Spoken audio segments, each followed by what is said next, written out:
You are about to listen to Only Fools and Collecting, a podcast for those who like a good moan about figure collecting and don't mind naughty words. Right, good evening everyone. Thanks for joining us tonight. Episode 89 of OFAC podcast. Have an apology from Ian. He's had a last minute family issue come up, so he's had to drop out tonight. So myself and our fantastic and very welcome guest Andy from Iconiq Studios. Hi Andy, how you doing? Oh, we can't hear you. The sort of bearded baldy go. guy for the podcast. Oh, can't you hear me? Have I gone again? I got you now. Now. You had. I just said. I thought. Okay, good. Well, my joke was going to be I'll be your baldy, beardy guy for the podcast, basically. Yeah, so exactly. It's a good. That's the plan for. It's a good stand-in. So what we've decided to do is, because Ian and myself are at Celebration on Saturday, and we'll finally get to meet each other in person for the first time ever. We're going to hold back any. We're aware that there was some big Star Wars announcements and stuff from Hot Toys today, but we're going to leave all the Star Wars stuff till next week, and then we can obviously talk about Celebration and anything that we've, photos and stuff we've done there. So we've kind of stripped back the show a little bit. We're going to make most of the focus on Andy tonight and his new the Street Fighter Ken that went up for pre-order today, and also a bit of an update on the Patrick Bateman. So yeah, welcome Andy, and basically I'll hand the floor over to you if you want to kind of let us know what we're looking at here. That's a bit scary. Yeah, that's fine. I will have questions and stuff. That's a bit scary. Yeah. Well, no, I appreciate you for me to be here. I'm going to take all credit for that, obviously. Yeah, no, it's brilliant. We love having you on. And can you hear me? Okay. Yes, I can. Although you keep dropping in and out. Okay, cool. We love having you on, Andy, and I think that this is obviously something that we'd love to keep going forward. Every time you have a new figure go up for pre-order, to have you on, because it's great for us and our listeners to have a bit of an insight into the inner workings of a 1/6 scale company, and also we want to get you some sales. We want to get you some coverage and stuff. So it's really good. So yeah. So let's let's go into the first. So thank you very much. Got ton of slides here. Yep. Ton of slides. Yes. Ken is the next line of Street Fighter figures for the 1/6 line. I will say, because we keep getting asked, there will be more of this, of this line going through. Yeah. One bit close to my heart, and it's about sort of getting that classic look of Ken that was one of the costume options in the classic elements from earlier games to it. So, for example, Capcom have allowed us to use the short hair here. So we've got this kind of cool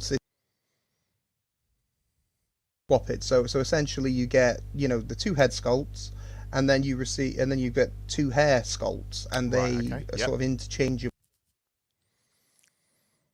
between the whole thing, which is great. It just means that you've got basically four head options, for you for your collection out of it, which is really important. Ken's got quite a distinctive face. Most of the fighters in Street Fighter,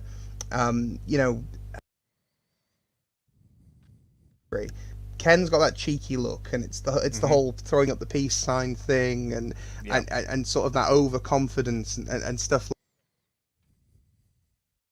Makes any sense? And I've always liked that about Ken, and it's something that we're really focused on achieving with smirk on the more neutral head, and then we've got the sort of more angry special move type face that we can have. So we can have two. Yep. It were. Now the body is the same body design, or as we're nicknaming it, the Shoto body from Ryu. However, the skin tone and pigment is different because Ken's skin tone and pigment are different in the game. So that's important to us to make sure that they're as authentic as they can be when it comes to look and sort of appearance, as it were. Mm-hmm. Obviously we've got multiple hand sculpts, we've got multiple special effects type things that we, in addition to that, it's very much about creating that sort of companion piece and that roster from Street Fighter. So people from all.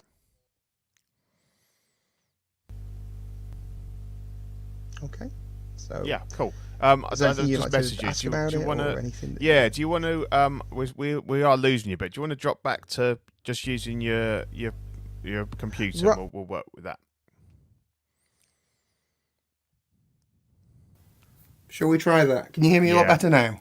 Yes, that's much better. Yeah. We're good. I could hear you. That would be great. Yeah. Can you hear me? All the tech. Yeah, this is quite fun.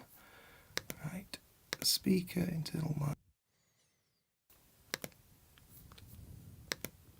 Can you hear me now? Yeah, I can hear you. This pal?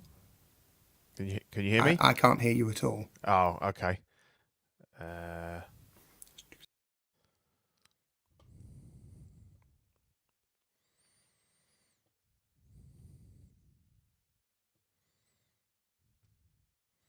Sorry, I'm just having some slight technical difficulties, and Andy be back any second now.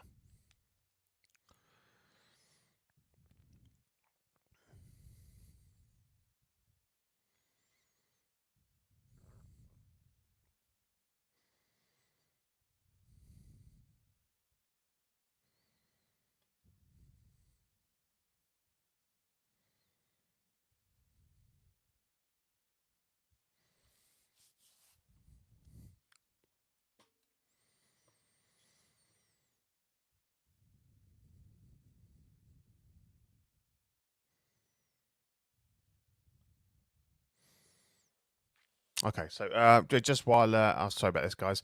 Whilst Andy's just sorting out his audio, just a quick reminder that Ian and I will be at Star Wars Celebration this Saturday.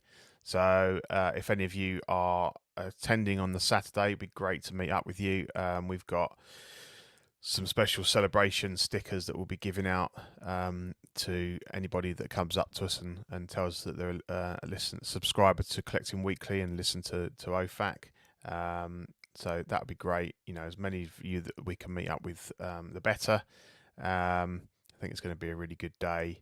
We've also got Shane from 1/6 Figure Focus is going to be there. So yeah, if you're going, it'd be great to see you. Right, and we've got Andy back. There we go. We had a full crash and everything in that small gap. Right. So I'm sorry if there's a little bit of an echo. Okay. You're on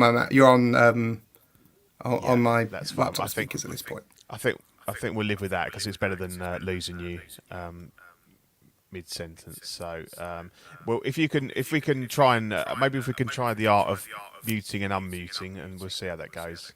Cool. But yeah, no, just the figure looks great to me. I'm really impressed that you've got the interchangeable sort of faces and hair, because I know a lot of people. I wasn't really aware of it because I think I've mainly my kind of knowledge is back sort of Street Fighter 2, maybe sort of turbo time. So I'm not so familiar with 5. So I guess you're kind of it appeals to different. I think when I was playing it, he had the shorter hair. Is that correct? And then the longer hair is a more recent version. Yeah. So the short hair, obviously, you will have seen that from 2. We've then got sort of as we move into the sort of alpha games, is where Ken tends to have longer hair. You might have seen the Street Fighter animated movie where Ken has long hair in the past and then has the shorter hair later in the movie. So a number of games have borrowed from elements of that, and this costume that appears in 5, because this isn't his main costume, but this is one of the costumes that appears in 5, means that we can sort of get the best of both worlds, as it were, and so the whole thing is to capture people like you who like 2 with the shorter hair, and to capture the people who are in the alpha era or in that sort of anime type era, and also people who are in Street Fighter 5. So it kind of covers everybody, if that makes any sense, rather than just creating a single costume from a game that perhaps isn't as all encompassing, if that makes sense. Yeah. That's really cool, because I know a lot of people were asking about that. I know definitely that Marco from 16 Fix was asking about that. So he'll be. I didn't divulge anything. I thought he'll find out the good news today. And he's got the Ryu figure, and he absolutely loves it. So I know that he'll be hitting the pre-order button on this one today, especially with the interchangeable hair. So. That's probably an obvious question, but is it the same? Does it use the same body that you developed for Ryu? Yeah, so I guess I cut out at that point. So yeah, it does use the same body that we developed for Ryu, because they the nickname is Shoto body from in sort of the Street Fighter terminology, which covers a number of the characters who all have a similar look. So Ken is a different skin tone. So that's something that, when you stand them next to each other, Ryu and Ken, it's not going to look like just this is a different head on. The hands are in similar poses because they have a similar fighting style from where they were trained, but the hands are actually completely redone. So like if you went and got a Ryu hand, you'll notice that they're all gloved up and all the fingers are covered and everything like that. But the poses are similar because of the fighting style, but the hands have been completely done from the ground up. Yet again, so that's all new molding, along with all the heads and the accessories and everything like that. Fun fact: the Ken that was used in our prototype is perhaps the oldest version of the body that we own.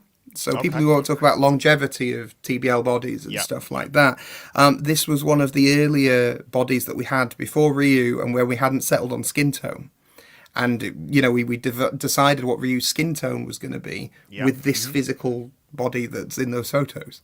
So that's it's been about a number of years that actual body. Yeah. No, that's definitely good to know, and that's still a question that a lot of people ask. And I think that you've spent a lot of time on previous episodes of ours talking about the work that's gone into the body and the longevity, and it's still a question that people ask, because there's still a lot of people that either don't own any seamless bodies, or they're reluctant to get into that game because they are worried. They've seen the horror stories, and again, like with everything, you tend to see the bad things that happen with these. And I always say to people, I've got several Phison bodies, not this one because it's obviously specially developed for your figures, and I don't know whether or not there's anything different about the materials compared to the ones that we can buy, off the shelf sort of thing.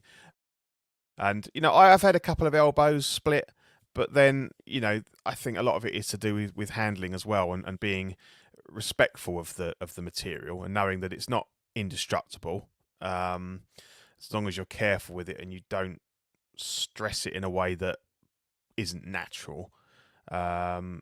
So I've definitely, and I think people are finding that with the Ryu now, that they're perhaps getting some confidence if that's their first figure that's a seamless silicone body.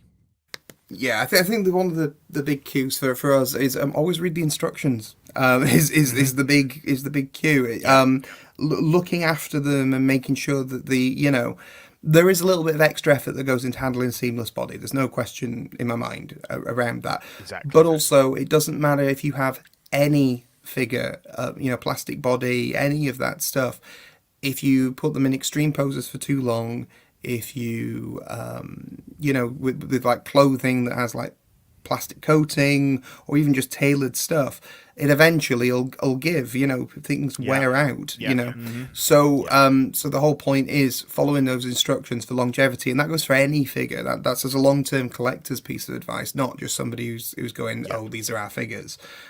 Any figure that you've got suited, spandex, whatever, follow the instructions, but also think about resting the clothing back to its original state, as that's something you should always do with your figures, full stop. Yes. Yeah. Brilliant. So here we have him with his counterpart, and obviously we kind of knew Ken was coming because he was teased way back when you first put the Ryu figure up for pre-order. So we kind of all knew that Ken was coming, and I think obviously a lot of it was. I don't know how much of that was riding on the success of Rio, whether Ken was always going to come anyway. But from what I can see, the Rio release has been fantastic. As far as you're concerned, it's sold out everywhere, isn't it? I mean, there's still, you see they're now available in the secondary market, or there might be, but the run has sold out, and that's brilliant. And I think it's, hopefully it's given the line that injection of confidence that that this will go forward into more characters and stuff. Yeah, I mean, to be fair, Ken was always on the cards for coming. To be honest, there would have been another tease with this release. I was going to ask you It's all about timing, so I wouldn't be surprised if we tease something in the near future. But it was not on the cards as regards a timing thing, and basically for my own sanity of receiving several like 20, 30 messages a day, where's Ken? We had to get this released. What I would say though, something that's quite important, is that from our design point of view, it was the plan was always to get Ryu in people's hands first. Yeah. Right, regardless, because what we didn't want to do is come up and go, here's a load of figures, you've never bought a figure, you've never handled one of these, you don't know what the end quality is like, good luck, and see what pre-orders are like, because that would have not been good for the brand, full stop. So what we actually did is we made sure that we got Ryu in people's hands, and Ken was sort of designed. And don't get me wrong, there's been tinkering that's gone in between that period. There's lessons learned from Ryu and production and stuff like that. But it was always on the cards unless we sold like 12 or something crazy like that. It was always a plan, and this has always been engineered to be a line. I keep saying to people in the groups, if the fan support is there and people keep purchasing them, we will make them all. I'll go out my way to make everything, every weird character, every weird variant, as long as Capcom are happy and as long as we're happy. And I have to say, Capcom have been absolutely amazing. They could have gone, no, we're not having short hair with Ken because it's not era specific, it's not license specific. But no, they wanted this sort of crossover look like we did. So, they were on the same page, and I kind of love when a license is in and they're like, yeah, we're gonna work with you, and we're gonna do the thing that kind of you want to do, and work with you to create something like that. It's really special, and it means a lot. So it's always been on the cards. People will go, oh, I want this character, I want this character, I want this character. Yet again, from a licenser's perspective, there's characters that they want, and that obviously shapes a little bit of what we do as well, because they go, well, we want these people out for X business reasons, and so that does shape what we do, but obviously we feedback community response as well, so that doesn't mean bombard me with loads of messages or anything like that. I want this weird character from X game. But the comments in the stuff does help us to show a business case for stuff, and the response to just us teasing long-haired Ken meant that they were in, and that's something that's been very positive, and I'm quite sure for anything else that we tease going forward, there'll be a similar response. Yeah, that's brilliant, because so in essence they've got a kind of they have a sort of schedule, and I suppose I think it's brilliant that you kind of waited until Ryu was in people's hands. I think a lot of people have got theirs now, that's something that I don't want to talk about too much, but something that I wish that InArt would have done. Just because I wanted the Gandalf, I have ordered him in the end, but I really wanted to see the Joker in people's hands because, again, yes, they're a known quantity for their statues and things like that, but until you get that first figure in hand, and obviously for you, we've had the Ali head sculpts and things before, but I believe Ryu is the first full figure release because it might have been Patrick Bateman, but with the issues with that we'll go into after this. So I think it's very important that people got that in hand and had that, so the confidence, particularly with that the seamless body. I think it's really clever, and also I suppose with Capcom, so it makes sense to me because Ryu is Street Fighter. He encapsulates the thing. So even if it was a one-off kind of thing, but as you said, Ken was always in the line. I think once you got these two, and when hopefully this guy sells out, then you've got people hooked then, and they're going to want to. If you've bought two, you're going to want to keep buying new ones. So it's interesting that obviously. Obviously, I don't expect you to go into it, and you won't be able to go into it. But obviously, they have a plan of who they think would be kind of the next best selling figure, and I suppose potentially a female figure. Yeah. I can't give anything away. No, of course you can't. I will say that. How can I put it? It's not always about selling. It's about they've got timelines and they've got groups of things that they want to go together. Yeah. Right. Yeah. And so there's people have to understand that there's sometimes where there'll be like groups of characters within a specific license or a specific time bracket and things like that. And so we were trusted to go ahead with Ryu, Ken, and whatever else is under the umbrella, and that leads to other stuff as well. So, I can tell you that there is more than the initial contract that we were under for Ryu, so there is more stuff, in pipeline. That's something that we're quite, happy and proud of, to be able to do that.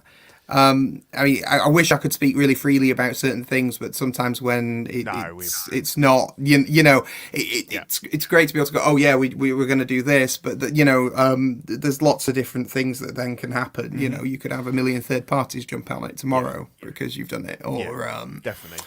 Or it could scare people off, which is the other, Exactly. Yeah, and we fully appreciate that, and I think I suppose my next question would be, and again, you don't have to answer. Roughly how many other figures would you say would be able to use this same body? And because obviously my sort of thinking is that obviously you've put the R&D into this specific body, so obviously it makes sense to capitalize on that and release other figures that would use that body. And I'm guessing here, I don't know whether say Blanca has the same body, but it's I don't know it anywhere near as well as you. It's fine. Yeah, there are other characters that definitely will use this body, absolutely. Yeah. But if you look at Pyramid Head and you look at Ali, there's elements of body stuff shared there. There's also stuff outside of Street Fighter that we could look at with this body, but the idea is not just going, oh great, we've got one body that we've made, let's see how many of these guys we can make. Sure. Because that is the easy way out, and exactly that's everything we do isn't about being the easy way. A lot of the stuff that we're trying to do, I'm not trying to come at it and say, oh, we're going to push the limits and we're going to change 1/6 scale. No, absolutely not. But I want to do things that are creative and a little bit different in some of the things. So there is R&D that's going into other bodies, other ideas, other designs, and there's a few bits I'll be able to show you today that perhaps will. Just to give you an example, I have a version of Ken here, not the version in those photographs. In fact, the version of Ken here has holes in the base of his feet because it's like one of the old bits with 3D printed bits. But to give you an idea, because those other ones end up returning. This is very early, sort of Ken, that sort of smug, smirk, Street Fighter 2 face. Yeah. And, still wired gi, still, wide belt, all of this stuff. But yeah, there he is. He's a big guy. I will say my lighting's probably making his camera, his gi look a little bit pink, but yes, but that is not the case. It's a really nice rich red. But what I do want to show you is sort of the scale and size of the fire effect for the foot. Wow. Yeah, look at that sweeping effect, and obviously, this is going to sort of like clip onto the and I was going to ask you how that. So obviously the feet remove, as we've seen previously. I'm not going to do it with this one on camera and try and butcher it in front of you. But the feet remove and basically plug into the top of the foot, replacement foot that will be there. And then this can either then stand on a pole and have that extra support like the Fireball did to be in front of him, or alternatively it can be on the foot or sweeping. It's a heavy piece, but that's why there's stands and equipment and stuff like that to be able to do that with. And then in addition to that, we also have his and this might not really come out as super clear in the in the images, but we have his fist fire effect for his uppercut, and you'll probably be able to see, if I can just slightly show you, there's some slight fingers that you can see coming through the top of the fireball. Okay. So and you can see a little bit of the glove in sort of the design that we have here. So these are interchangeable to be able to be used on both hands. But it's more than just it's a fireball. There is elements with as I say, like a fist breaking through, so it can be. That's really cool in the way it's kind of lighter in the middle and it looks. Looks really good. Yeah, so I'm very, very proud of the way that Ken's looking. And it's going to be really nice to be able to be able to continue that line and have them together and stuff like that. And I think there's going to be more that we show as we go along. I mean, obviously today's day one, and with social media and with a figure release, we'll probably end off showing little bits around box design and a few things like that as we make our way along. So yeah, brilliant. Yeah, thanks. Because I was going to ask you. Actually, while we're on, so what's the retail price on this guy, and when's he slated for release? So US dollars, it's $289 US, which is the same amount that Ryu was released for. So we've not increased that. There is shipping on that, which will depend on your territory.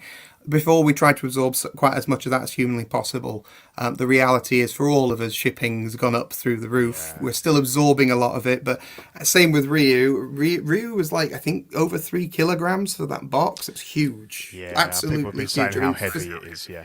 For to give you an idea of scale and weight, a fully kitted Hot Toys Deadpool is around about 500 grams. That's with the stand. Okay. Yep. The body that's on Ken is over 700 grams on it. It's just for the body. No accessories, no head, no clothes, no anything. So you then factor in the box and everything that comes in. It's a big thing. So and which adds to the cost massively, as we know. Absolutely. So and obviously we as a company absorb as much of that as humanly possible. But shipping's the thing. So we will have shipping on there. It's quite reasonable. If you go and have a look on the Iconiq website, it'll show you, if you enter your area, there's only a select amount of countries that we just can't deliver to and trust that it'll get there. So those are listed on the site as well. Yeah, and obviously it's available through other companies and stuff as well. Absolutely. So the Sideshow, Big Bad Toy Store, 1/6 Kit, all your trusted sellers. It's there. There's one that I won't name that it won't be at under any circumstances. But everywhere else, any reputable, that's a good word. Any reputable company, it will most likely be with. Any companies that pay their bills. Things like that. Important things. And when's the expected release date? So we've put in the stuff. We've put in Q4 to Q1. Now I'm not trying to promise anybody anything because the world's a strange place still. But because the body already exists, we're not having to R&D that body. We're not having to test that body in the same way, and there is an element of this that's already been molded, so it does increase the the speed of in comparison to Ryu. So there are a lot of checks and balances that are already pretty much in place. Now you know what Christmas shipping's like, so that's where we're sort of hedging our bets and saying, well, look, maybe save your money at Christmas time just in case he comes early. But if he doesn't, then it'll be, it'll be before that sort of Chinese New Year type period. Yeah, brilliant. So how did you find the whole like shipping process with Ryu? Fun. Yeah. Fun. We have completely changed. The Ryu was a lot of lessons. Like how we operate the site, how waitlist works, how we handle customers and deal with them. Because obviously we're a small team, so when some people come at you with a question, sometimes we've got to go and find out and speak to one of the others, or perhaps you're dealing with the same person who's looking through all the stuff manually themselves. And it doesn't help with time zones. So if I got to speak to a factory in China and it's 4:00 in the morning there, I got to wait till they wake up. So there's elements like that. So there has been a lot of changes and things like that. I think we've got it nailed now. I think we're in a very much a position where we've got a pipeline. People pay for their orders, stuff goes straight through. It takes it says your order's processed or whatever, and then that goes to our packing partner in China, pack it up, send me a tracking number, and then our team put those tracking numbers into the system, which automatically emails customers. So that, as regards making it seamless as a transitional thing, that's something we work quite hard to make sure happens. Yeah, and I guess that was your first full figure release, so it was always going to be a bit of a learning curve. But I think that's good that you've kind of got on top of that. We've just got a question here from Andre. Sorry to jump straight in, but how close is Ali to release, Andy? I would say, just because I've not got numbers in front of me, if you go to the updates section on Iconiq Studios, we from now on are keeping a full grid of this is what date these things are at. So if there's ever a bump to a later quarter or any of that stuff, it'll always be on there. I can tell you from the things that I know without looking at it as a how can I put it, without sort of looking at dates and numbers. What I could say is that the figure's in full production, in full swing. So I know when the body, that the bodies are at the factory. I know that the things have gone through molding and all that sort of stuff. So yeah, brilliant. And how have you found? Have you had much kind of traffic? Again, you don't have to answer this, but I just, in terms of like how people have found the figures, has there been much sort of QC or anything? Have you had with your customer service, have you had to sort of deal with any bits, or has it all gone fairly well as far as your I can tell you the exact number, and that number is 3. That's pretty good. And none of them were body related. One was a missing hand, one was a head issue, and I can't even remember what the other one was. That's that's where we're at. We're at 3. If any retailer or anything like that that hasn't contacted us or anything like that directly, any customer that's come through to us has been dealt with exception of the chap who I'm posting out their stuff myself next week. Yeah, that's fantastic to know. Yeah, definitely. So yeah, I think that probably covers Ken. I think it's a great looking figure. I personally love the two sculpts and the interchangeable hair and everything. It gives people options. Always good. And I think for people that have bought the Ryu figure, how can you not have this guy? You're buying figures from Street Fighter. You've got to have at least 2 fighters. They've got to be fighting someone. So I expect to see lots of really cool poses of people facing these 2 off against each other, and that'd be brilliant. So yeah, while we've I will just say before when you're mentioning the people fighting each other, people might not have noticed this, but Ken's eyes on the angry face are looking one way, and Ryu's eyes on the angry face are looking the other way. So it's purposely been designed for the angry faces to be facing off against each other. Right. So that's just a little tidbit for you. So that's cool. So yeah, obviously we've just touched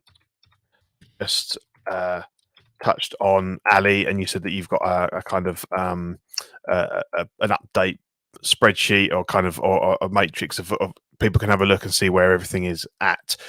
So obviously the first full figure pre-order that you put up was Patrick Bateman from American Psycho, and obviously originally I guess this would have been the first full figure release, but we know that was it around just before Christmas time that you put an announcement out that there was some time delays. I think it was with the hair on the Screaming sculpt, because it's made up of multiple pieces, and there was a bit of an issue with them kind of fitting together.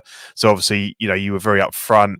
You came out and put a notice out saying, you know, we want this to be right.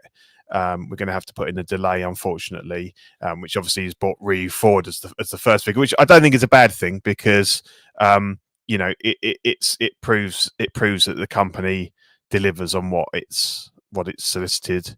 So I think, you know, this isn't a bad thing, and I think to hold it back and to get it right is the right thing to do. So whereabouts are we with Patrick? So good news with Patrick is that figure there is like the first off the line, as it were. Okay, so what that basically means is that what I like to do, because I'm not always, you know, at the moment we haven't been able to just get on a plane and go to China like I would normally, you know, so things have to be shipped back and forward. That figure's in hand. It's been checked. It's one of the things that we've greenlit. So now the figure's in the process where it's all gone through production, and then that is now that's now basically in the packing process. So the idea is that all of those figures that have been created then go into box, and then we arranged the shipping. I will say that the you know, customers should be getting invoices in the next, you know, in the next few weeks. There is an element that we're trying to work around, so everybody gets them at a similar time. One of the things that we had with Ryu is, you know, some companies got them a lot later, and we're trying to minimize that as much as humanly possible, you know, to make that work, basically. Just thing I can show you, which is a bit exclusive, is what the front of the box is going to look like. Let's just show the layout you again. That is the box. Lovely. There we go. And there's going to be a nice plastic sleeve on this that's going to have like blood spatter. Haven't got that in hand, but that's what it's going to be.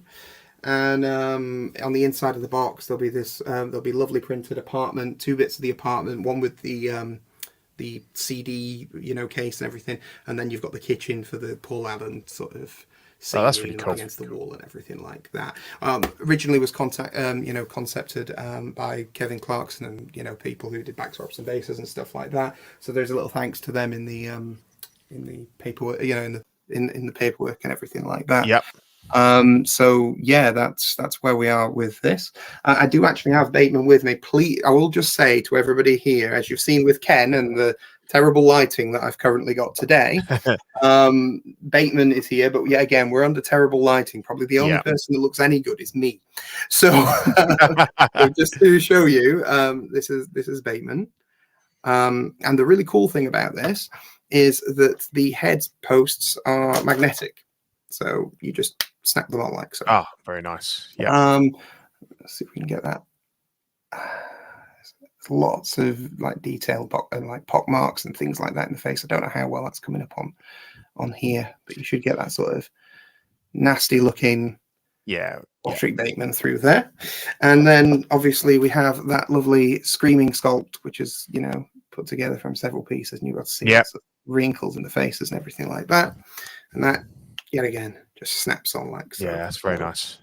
So we've got that. In fact, if I can do it quickly on camera. So sing a song or something, pal. Any ditty, you know. I'm not sure about that. Yeah, are you going to put the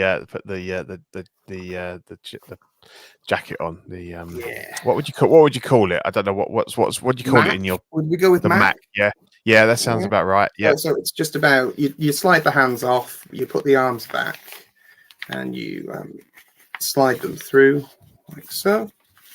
Please forgive me, internet community of action figures, of how badly this is going to look. Just thrown together really quickly. I like to post things with a lot more detail than this normally. But just to give you an idea of how all the magnets just snap together. Yeah. There you go. And then, there we go. We got his head on. And then you put your hands on, and you put everything on together, and then that's all together in one piece for you. So, and you've still got the lovely little circles on the back of the coat. Yeah, I really love the coat. It's absolutely gorgeous. Yeah. And there's loads of other cool stuff like you've got the bigger coat with the wiring on the bottom, which is really nice and really detailed. And then we've got things like the axe. A lot of people commented on that with the blood spatter that you just slide on. Oh, that's that's very cool. There you go. Slide it on badly for the internet. There we go. And you can see it's not just a red color; it's semi-translucent, so it's more like spatter than it just. And it's far more red, same as Ken, in person. But just to give you the whole blade. That's brilliant. So so you got the idea of that together. Now, a few people have asked me about the coat and should it have come bloodstained, and the issue is if it comes bloodstained, you can't use the standard head for you to just pop that on like so, but if you do decide to spatter your own coat, that's up to you, but you can't unspatter the coat, if that makes sense. Yeah, exactly. So that's the choice. Sure. Obviously you do get the full-size Patrick Bateman card. There's the little one as well. There are things that some people might not have seen from the original. Since one of his updates, we actually included extra stuff with this. So there's a little CD case that opens. Oh, very nice. Yeah. So we have that, and because we couldn't use Huey Lewis in the news, we created a fictional band that's very, very similar with the iconic logo up there, and it says mergers and acquisitions, which anybody will know comes from Patrick Bateman's card. And on the back, even though it's so microscopic, is all the lines of dialogue that Patrick and Paul have between each other. Somebody said you should have made 2 coats. Absolutely, we did. We made this coat and this coat, so that would have been 3 coats, not including the suit jacket, if we'd have done that as well. Yeah. So there's a price element. It's like, how big can it be? Yeah, how expensive can that be? And if you start to get into, well, this is going to be £400-500 territory, that might not be good for a customer. So that's something that we've got to consider. That's the sacrifice of there not being 2 coats. That Marco says PO'd Ken this morning. I knew he would be. I knew he would. Nice one, mate. Nice one. There you go. Just another little bit. We also included gloved hands, which weren't in the original release. So we have like the murder stabbing hand to put your knife in, and we also have an open sort of grasping hand for you to be able to pop your phone in there, so you can have your nice business call overcoat, Patrick Bateman, and all that, and your suitcase, your briefcase that opens, and there's just everything here. We've tried to cover as many bases as we can with Patrick, and to make out what you want to do. Somebody just said in the comments, I guess it's easy to print out a mini CD cover. If you decided to breach copyright and print your own CD cover, I am not going to come to your house and stop you putting a Huey Lewis cover on the front of this CD case. There may be a reason that it looks so similar. That's all I'm going to say. Yeah, exactly. People can. There are things that you can obviously quite easily do to kind of customize your figures if you feel the need. But I think at that scale, if he's got it in his hand. That's very nice. There you go. You're not gonna know that it's not legit. Got a question from Zach here, the Oxfather. Andy, I know you've talked on this in the past, but can you talk about how you guys overcame any production difficulties with the bloody head and the mold tolerances? Yeah, I cried over instant messenger a lot of times to the people in production, and that was pretty much it until we got it right. No. It's a lot of work and mathematics. To be quite frank, the people who do this are artists, right? You've got painters, you've got sculptors, but the people who do molding are artists. And if you don't have people who are good at that, it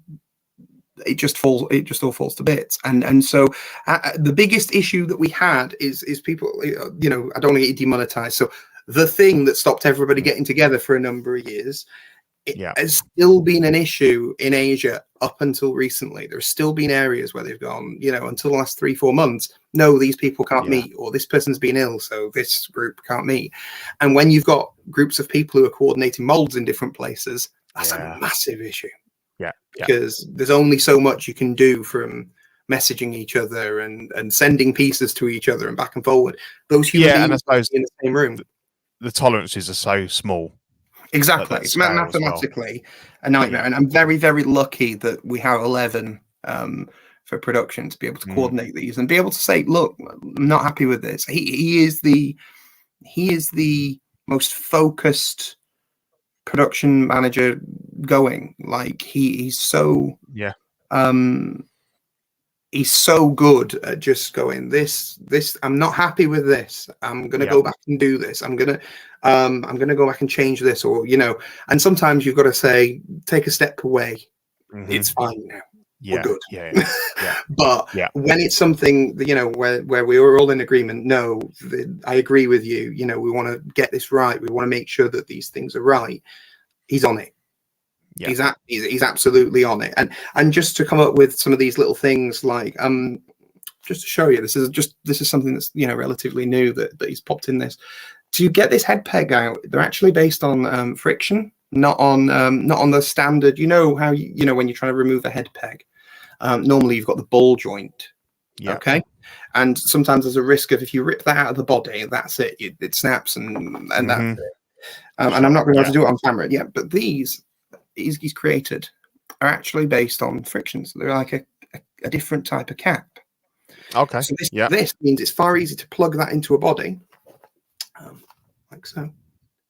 Yeah. And not worry. Look, we don't have to worry about messing the collar up or anything like that. So it's little details like that to make sure that that the collar doesn't get messed up on your suit. The braces don't damage and pull the trousers out of alignment. All things like that they've gone into and considered.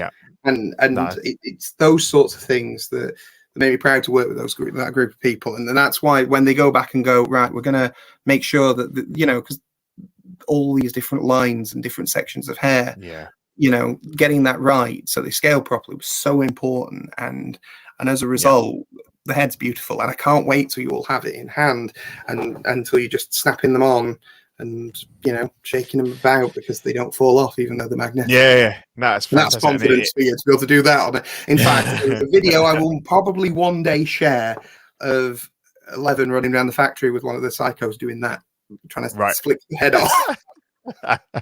That's cool. It might make the internet one day. Certainly as a collector, it's really nice to hear the sort of the attention to detail and the fact that it's it's a business, it's people's livelihoods, but you want it to be right. And obviously that leads into further sales down the line, confidence in the brand and everything. But I think from the get-go, it really does feel like you care about the customer, and that you want people to love these pieces, and not feel like, oh, okay, they could have done this better. You want to kind of just nail everything. So I think Bateman looks brilliant. So I suppose the next thing is, so what's your next figure that's apart from so Patrick Bateman should be the next figure that will ship out. Is that correct? Yeah, Bateman's going to be the next figure that ships. I think then it's going to be Elvis. Sorry, not Elvis. Sorry, I apologize. Now I think it's going to be then Ali and the Elvises, then the Silent Hill stuff, then Ken, then whatever's next.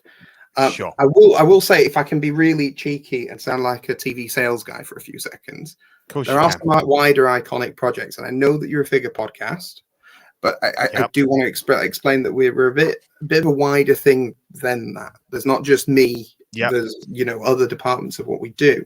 So so I don't know if any of you noticed recently, but John Carpenter himself was actually touting our new They Live card game. Oh, really? Fantastic. Yeah. Like, so if you go on John Carpenter's Master of Horror or any of his socials, he's literally like, go and look at this. And that's because later in the month, this new They Live card game will go on Kickstarter.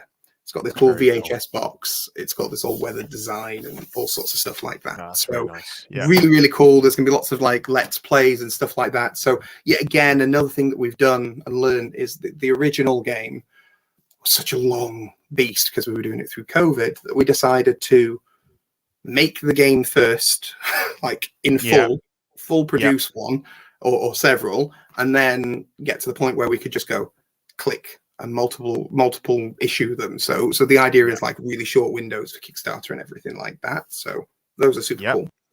The other thing that we had a look at, and I'll be able to show you today, is a lot of people commented on like the art for Ryu and the art for our They Live stuff and the art, so all of a sudden there's this big, I really like the art, can I have stuff?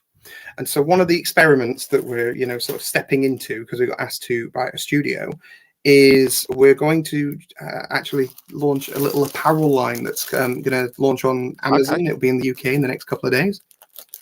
And it'll be in the US and the rest of the world and Europe shortly after. We're actually launching with Evil Dead 2, which might hint at future stuff. Who knows, right? So we've got the Rosie the Riveter Groovy style T-shirt. Nice. I know a man that might be after one of those. Yeah, I know, right? This one's great, but my favourite is what we call our movie poster tee. And this one, again, they're all done by Hugo, the guy we work with. And they're absolutely beautiful. I'm opening these fresh, so actually these ones I've borrowed from my son, shall we say. Check this guy out. This is the one I absolutely adore. Check that out. Oh yeah, that's fantastic. Yeah. So Studio Canal will be wearing them on their streams for Evil Dead Rise. Okay. They're all in on what we're doing. And who knows, that may lean into, if people are into it, it may lean into, well, hey, this Ryu box, you really like the design of Ryu. Who knows, we might do something cool with that. And, so the idea is sharing that art and doing some different things that are a little bit outside of just doing figures. But no, definitely. Figures is still my focus, creatively. Yes. Very, very. And it's good to see, as you say, the possible teas there that, if you've got a license to do T-shirts, then there's obviously opportunities to investigate other. There is one other tease. I don't know how many of you read the OSR interview I did recently, but I said the words, there can be only one, and that's where we'll leave that conversation. Very cool. Yeah, I get that. So that's something I'm quite excited about, and there's going to be some really cool stuff to do with that. That's brilliant. So I suppose, without any specifics or anything, when do you think, and we've only just got the Ken PO, so it might be a bit too early, but sort of what would be the timeline for kind of like your next solicitation of of the next figure along the line? I think the nicest way of saying it, because obviously there's an approvals process and I don't want to get in the way of that. Sure. But I will say the wait between Ryu and Ken won't be anywhere near. The wait between our previous release, like Silent Hill and Ken, won't be anywhere near that. So the word soon is what I would use without being too dramatic. Yeah. So you feel like you're like, in a way it's ramping up, that you're kind of you're gaining speed and you're able to kind of get more sort of figures out there for pre-order. This year, our production, so it's fine just going, oh, we've got a lot of pre-orders, knock yourself out. It'll be a million years. This year, our production will double in what we do. From on boots on the ground, people doing things will double this year, which is why any backlog that's been created from that time where people couldn't get together will be gone by the end of this year. Based on those timetables and everything that we're working towards. So the idea is to, clear backlog, but not clear it in such a way that is counterproductive to what the product looks like. And that's why Bateman, we could have just gone, it's fine, out. And and that was not a thing. So it's very much around making sure that everything, that people are going to be happy with it. That me as a collector, would I be upset if I received these things to my door? Would I be upset with those T-shirts? Would I be upset with the card game? Does it play all right, or is it just some fluff with pictures on it? You know, all of those things are really, really important for what we're doing. So yeah, and people are singing "Princess of the Universe" in the comments. Yeah. So that's as much as I'm going to get into with that, but you get where I'm coming from. We've got at least a couple of people very excited in the chat there, so that's good that's really good to hear. So yeah, I think brilliant work, Andy. I kind of look forward to seeing the next figures coming out, especially Bateman. Seeing people getting him in hand, and hopefully they'll be as impressed as people have been with Ryu, and obviously and I'm hoping, and I don't take this the wrong way, I'm hoping that you're going to hit a killer license for me where I can make my first, because I've been very tempted with like Ryu and stuff, but I kind of thought, well, I'm not a diehard Street Fighter fan, so I sort of don't. I was very tempted just from the body alone and just the look of it. So I'm hoping that you're suddenly going to say, like, one day I'm going to see this thing and go, brilliant, I've been waiting my whole life for this. And possibly the one that you just hinted at might be something that I might be interested in. We'll have a chat off camera about that. Cool. Marco asked, I think he asked this before, Andy, any more meetings with the NFL or any other leagues? Because we talked about sports figures, other sports figures other than our league. Nothing that I could talk about, but the thing is, I'll get into this. Actually, I'm going to get into this because it means that I can be clear. I can be clear around it without spoiling anything, right? Yeah. But so the NFL, for example, you have the NFL, which is the football place. Yeah. But I'm not a sports guy, so the meetings. Yeah. I'm not a sports guy. There's people in our team that are sports guys who could explain this far better than me. When I got to go to see one of the NFL games, I was incredibly privileged, but I enjoyed a lot of the popcorn and the drinks that day, and tried to understand everything else that was going on.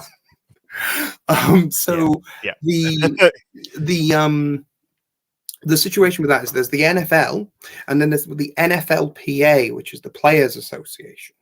Mm-hmm. Okay, so for example, in the NFL, these guys own all the costumes and the teams, and then the Players Association owns all the players' likenesses and the numbers from their shirts. Yes. Yeah. So if you're going to do that, you have to go and pay these guys, and also get both these guys to agree separately on things. So you can imagine how difficult that is. Okay. Yeah. So that is just NFL that I'm explaining now. Think of any other sports thing, any other thing where you're dealing with perhaps people who've passed away and dates and stuff like that. And all of a sudden things become incredibly difficult. Ali and approval processes, obviously we've had to be incredibly respectful for everything that we've gone through. And it's something that's really important when you're dealing with this. I had a meeting with WWE a long while ago. Right. And people ask all the time, oh, you do these seamless bodies, wrestlers, Andrew, wrestlers. If you go and look at the wrestlers that have been released, like the Hulk Hogan by Storm, you'll notice there's no mention of WWE on that. Right. And the reason is that WWE is kind of, there is elements of articulation that are locked behind another company who makes smaller figures, which I won't name on here. Yeah. That means that all of a sudden I would have to go and make a deal with them and the WWE to make a single 1/6 figure. And does that profitability work and exchange into within their brands? Because obviously WWE own a lot of the likeness rights. They own a lot of the names. So like if you could do a wrestler by his name, but the name he had under that brand might be different. So it gets incredibly complicated. So when it comes to those things, that's how it works, and it's very much about lots of negotiation and making sure. I mean, sometimes all this stuff comes together, and it's not a problem. American Psycho was an example of the actual film production company was talking to us, and it was not a problem. But that's where before it had never been a thing because there wasn't a licensed one before because of that. Yeah, it's about getting all those people in the room to talk to each other. Mm-hmm. Cool. And are you, I assume, are you still, obviously you've got a number of licenses, ones that we know about, ones that we don't know about, that you've already got locked down for the future. are you still continuing to go out and look for new licenses and kind of expand the portfolio? Because obviously I think people kind of see you very much as, well, they want to see you as the go-to person for video game figures. We've got the Street Fighter, we've got the Silent Hill. It's a genre that's not really had a lot of attention. We've had some Mortal Kombat figures and stuff from Storm and everything, but there's a massive market for video game characters, and I think people would love to see you get some more licenses and things like that. So, go back to my sort of question. So, are you still actively, is it a constant thing that you're kind of looking for other licenses and approaching companies and things like that? Every day is a conversation day. Okay, right. So there's a lot of conversations that come up naturally of would you consider doing this? Would you consider doing that? Relationships you already have turning into something like the t-shirts. Yeah. Would you like to do t-shirts? We really like your art. Would you like to do this? Yep. Yeah, we'll have a go at that. Let's see if that's something that's exciting and that'll excite the community. And the t-shirt side of things is, far less, more inexpensive than yes. the likes of producing an action figure. But those conversations never stop, especially when you're already with or having conversations with a studio. So you get to have an understanding of what. Of what's available, what's not available, who's got what. Sometimes there are surprises. Sometimes one studio goes, this license is with this company, and then a completely different company do it, and you're like, well, how did they? And then you find out double licensing has taken place. So, like for example, that 3 Batmobile thing that happened a few months ago. And nobody wants to be in that situation where. It's not good for anybody. I know there might be an argument. In fact, I've seen this argument. I can't believe I'm wading into this, but you've cornered me now, and that's it. Yeah. I've seen this argument that, having options is great for collectors. Yeah, it really is. It absolutely is. It's a nightmare for manufacture, though. Yeah. Because all of a sudden, it doesn't matter if yours is the best, but the other company's already eating into your margin. And you're eating into theirs, so they're also they're also going to struggle. So you're all competing against each other for a shrinking market. And then you go back to the studio and you go, because we have to report our numbers to a studio and go, we sold X, and they go, do we want to continue with that because you sold X? And that's why we've seen before. You might have seen it before where some companies have dropped a license and it just disappeared. And you're like, well, why aren't they doing that anymore? And whatever. Maybe they didn't sell as many. Maybe they didn't sell as many as was expected. All of those sorts of things. And so it's not good for anybody. If you can't go back and report, I got these really good numbers, that license might not then continue. And then people don't get the fan favorite characters that they want. They only get the headline guys because that company's not repeatedly producing. If that makes any sense. So it's always about, there's a balance about, and don't get me, I'm the first person that's on the side of collectors. I'm like, let's put that extra thing in if we can afford to, or let's do this extra thing. Yeah. And options are really important, and I get that totally. But there is also, it's got to work as a business to be secure, so people can trust that their money and their pre-orders and things like that. So for another thing that I keep seeing is people going, I'm not going to pre-order a thing because I'll get it cheaper on the secondary market. Yeah. Okay? And that's fine. But what happens is, and you've seen this with big retailers right now, they're going into waitlist far quicker than they ever have. Yeah. Right? They're not having enough stock to cover replacements and extras and things like that because they're not buying as much. Okay. Yeah. And so that's really, really important, is if you buy something on pre-order, you are saying to that company, I want you to continue to do this, but you're also saying it to the licensor. Yeah. I think I want this company to keep doing it. And the licensor's like, yeah, because let's be real. The amount the licensors receive from companies like us is nothing compared to the amount that they're making from multi-million-dollar pictures. Of course, yeah. Cinemas and things like that. They're doing it because they want that brand awareness. How many times have we seen a Hot Toys picture in the place of a like a movie poster or something like that? You go on the website and bang, there's a Hot Toys picture there. Yes. Yeah. Okay, you see that because the licensor is using those images of those figures to garner a wider, sort of experience, right? And that's what Yeah. all these companies want. So I'll be quite frank, there is companies that approach us and go, we really, really want an action figure.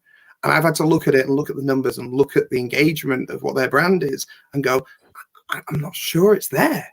Yeah. Let's do it. It's really cool, but is it there? Is Yeah. the wider community going to engage with that and purchase it and pre-order it? That's Right? that's really, yeah, that's a really good way. That's because I guess, as much as like we're in the middle of this community, we buy the products, and you're sort of the other side of it.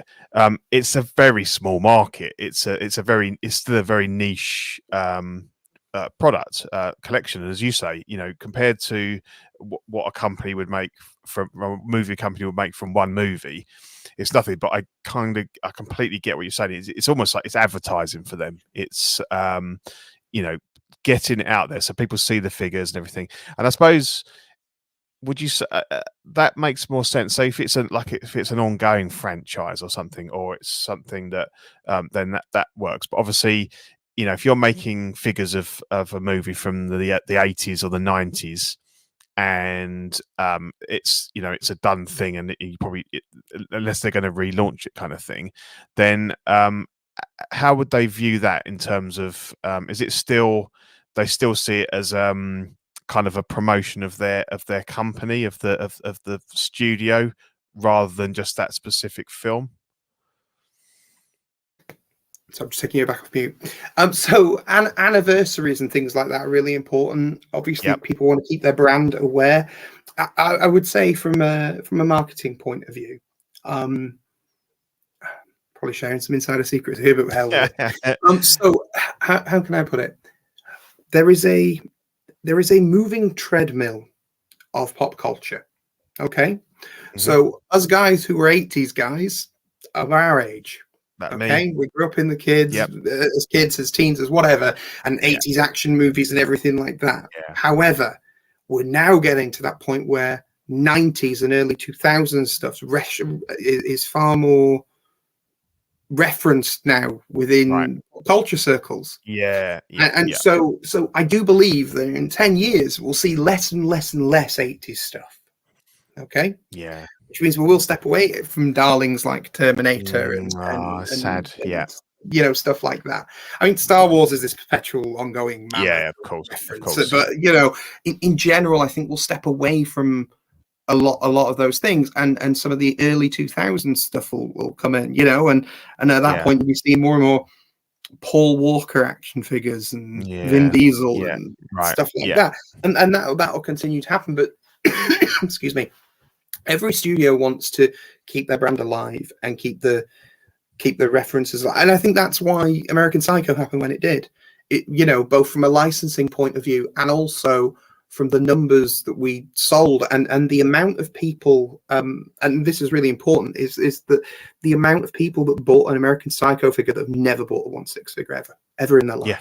Okay, so literally there was photos I had to do for our instruction manual for the American Psycho, which is, this is how you take a hand off a hand peg, because I knew as a collector that I can do this all day, but the people who've never done that before and don't know how to thread a watch onto there and do all that stuff, or how to put the coat on and put the arms back and do that stuff, they never done that before. So we've had to properly explain that step by step by step. Yeah. Because of that, and that's the whole point. There's new people coming into this community all the time. The frame of reference and the movies and the marketing is moving perpetually, constantly, and it's about keeping up on that cycle of where things are. Yeah, and I imagine your Elvis sales are probably very similar. That there'll be people that have never, that are massive Elvis fans, and have never bought a 1/6 scale figure, and that they're completely new to it, and hopefully it'll garner an interest in it, and they might get into it. So can I just jump on that and say, so how, obviously being right in the middle of the community, I know where things are announced. I have all the groups on Facebook and everything, so I see everything. How how do you get these things out to people that aren't in the hobby already? How do people, how do you go about marketing that? How do you get these out? Or is it just word of mouth by collectors in the hobby that know somebody that loves American Psycho and goes, oh, I know this guy, they're making a figure, you want this? Is it more that kind of... So there's multiple sides to that. There's obviously marketing budget and spend, which has to come into everything that you do. It naturally just magic poof, it goes out there and people buy it. It's not really a thing unless it's third party. And that's why, although we hear about, in the community, we're like, oh, there's this third party thing, whatever. The amount of times I've spoken to a studio and go, oh, nobody's made this but third party. And they go, what do you mean third party? And I go, this thing that was released 4 years ago is the only version of your figure that's ever existed. And they go, what? That's a thing? We'll send them a cease and desist. And I'm like, no. You can no longer get this. They're done. They made their money. I'll put my phone away now. It's one of those things to explain and educate people because, in the community, we think this is just a thing. But the wider internet, the wider world doesn't consider it a thing at all. And so there is a lot of engaging with groups. And this is why it's really important to, where possible, engage with the licensor. So with Street Fighter, and this is quite funny actually, that we were lucky enough that Capcom were like, bang, here's the Ryu trailer. And I'm sure they're sharing some of our photos in the next couple of days for Ken. So when we did that, was the day, do you remember that day when Facebook, Twitter, and all the major social platforms went down? Yeah. We got shared 2 minutes before that happened. So the whole internet went off and we're like, damn. But that was quite, but the whole point is engaging with the licensors and getting them to go, oh, this is a big thing, which means they can also speak to their fan base is really important, which is why you see a lot of Marvel sharing Disney and figures at Disneyland and stuff like that, sharing Hot Toys stuff. And that's why we were really grateful that John Carpenter himself had handled and played around with that game and was like, I'm going to push this, because people who would never consider going on Kickstarter or looking at a board game or a card game were educated that existed because John Carpenter himself went, oh, I like this thing, it's great. And that's really helps us. And that's, so it's about having the conversations with those connections. And don't get me wrong, still, to this day, I get people who go, I discovered that Ryu exists today. And unfortunately, we literally sold out. I can do the whole, well, look, I'll message the factory and see if there's one kicking about in the back. That's where that is. It's always gonna happen. Somebody might miss out on what they see as the key figure kind of thing. But as you say, if you're new to the hobby, you stumble upon it somehow, sometimes by accident, or you're just Googling something, and like that was the same with me when I stumbled across the Hot Toys Indiana Jones, and things have never been the same since. And that was just pure pure luck, pure just chance. I knew that Sideshow had been making 1/6 figures for years, of varying quality and stuff like that. But that's I think that's really cool. And the more people, I suppose, that for me, and I know this is really biased, and it'll be the same for you. I think that the 80s is a golden age of cinema, and I think that for me it was like the kind of the variation, the iconic looks, the costumes, everything. I think that for me the 90s got a bit lazy because you kind of got CGI come in and things like that. Not to say that there haven't been fantastic movies, really iconic movies, but for me the 80s is, and it'd be sad, I mean there's so many figures from the 80s that I would love to have, and it's a little bit sad to kind of hear that like we're that generation that's kind of going to get pushed off, because now the people that are collecting are the ones that grew up in the 90s and the 2000s. So any time I hear about somebody making a figure from the 80s, and obviously you may have hinted at something there, is good news. And I have a specific 80s shelf, and I could easily spill over into many more. Question for you, Andy, and answer this completely honestly, and I won't push you at all. I won't ask you if you've got any existing. What is the one license that doesn't exist, or we haven't seen, anybody have a stab at, either third party or licensed? What's the one license that you would love to, either for yourselves or for anybody else, somebody else, to pick up and release some figures from? What would be your kind of grail? Right. Tough one. Just to nip, I'm going to come back to that question, but there's just something I want to add on to what you were previously saying, and it kind of naturally flows. The big thing about 80s stuff that you were flagging is also it was the industry was learning about likeness rights and about what was signed over, because the back end of Star Wars in the 70s, right? Because nobody really looked at the contracts, and when all figures went boom and toys and everything, everybody was looking and going, "Oh yeah, this is." This is a thing now, so I can negotiate it, or say I'm not going to be a figure, or any of this sort of stuff. And that started to happen in the 80s, but it means that there's certain licenses that just haven't got certain people's likeness rights in, and there's no way to get them. So it means that there's sometimes that things are just completely not a thing. Happen. Can't happen, no matter how much you want them to. And it's wonderful, because we get some people who go, "Oh, I really want this thing," and it's just not. Sometimes I know it's not possible. Yeah. You know what I mean? It's not possible legally to be able to do it. Yeah. I'm just trying to think weird things that I would like. There's things that I'm in talks with that I would like, so I'm not going to talk about those. No, that's fine. No. I'm just trying to think of. There's loads of video game stuff that I don't know if, from a general community perspective, that lots of people would be into. Things that mean a hell of a lot to me. Like we had Onimusha from Enter Bay back in the day, from the third game, but I would love a Samanowski Akechi from the first one. I'm probably butchering the pronunciation of the name, but I would love something from that first game. It's Capcom, so who knows? You never know. But it does it. But is the market there? So this is the big thing. As much as I'd love to go, right, I know Capcom, we're on with it. Is that in the current, sort of thing that they want to promote, or the current zeitgeist of whatever? I love things like Dead Rising and stuff like that. I'd love to make a Dead Rising board game. There's ideas up here. But there's lots of stuff like that. But it's about, is the community engagement there? Are thousands of these items going to sell? Yeah, of course. Or is this something that should be a limited custom run that an artist does? Yeah. And when you're talking licensing fees and stuff like that, it becomes somebody said Adam Jensen from Deus Ex. That all of a sudden becomes a massive nightmare, because Square Enix made it, but they've just sold the license to Embracer Group. Right. So all of a sudden it's like, who do you speak to, and who can greenlight what, and what's available and what's not? It's the same with Conan's become a nightmare.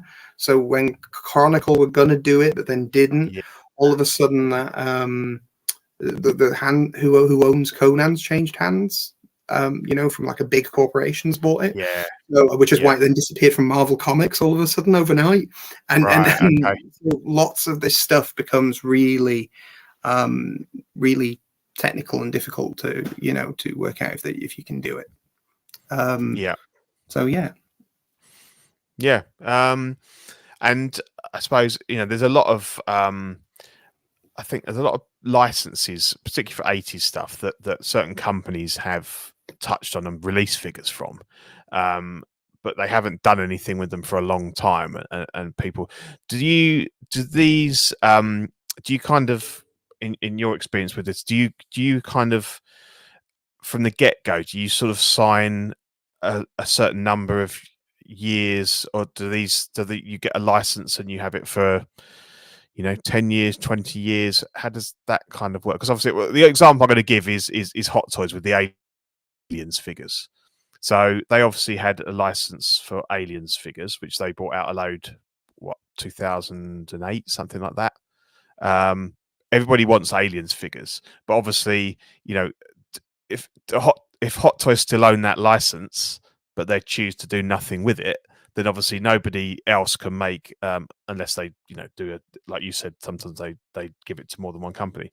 Nobody can make an official figure of that. So, what's your view on that in terms of, do these licenses expire or? Yeah, they do. So in general, 2 to 5 years is what most license terms work on. So what Hot Toys will always have with things like Marvel is they'll probably have like I'm speculating. Yeah, of course. I don't know 100%. But they'll most likely have a rolling contract with them, or potentially they're taking certain movies. So like, every phase appears and they go, right, we've got that one, that one, that one, that one, that one, which is why sometimes you'll get a figure like the limited edition Endgame cap that was basically the Winter Soldier. Need it from the Endgame version. It's because they'll have had the Endgame license. Is the Winter Soldier license in play at the moment?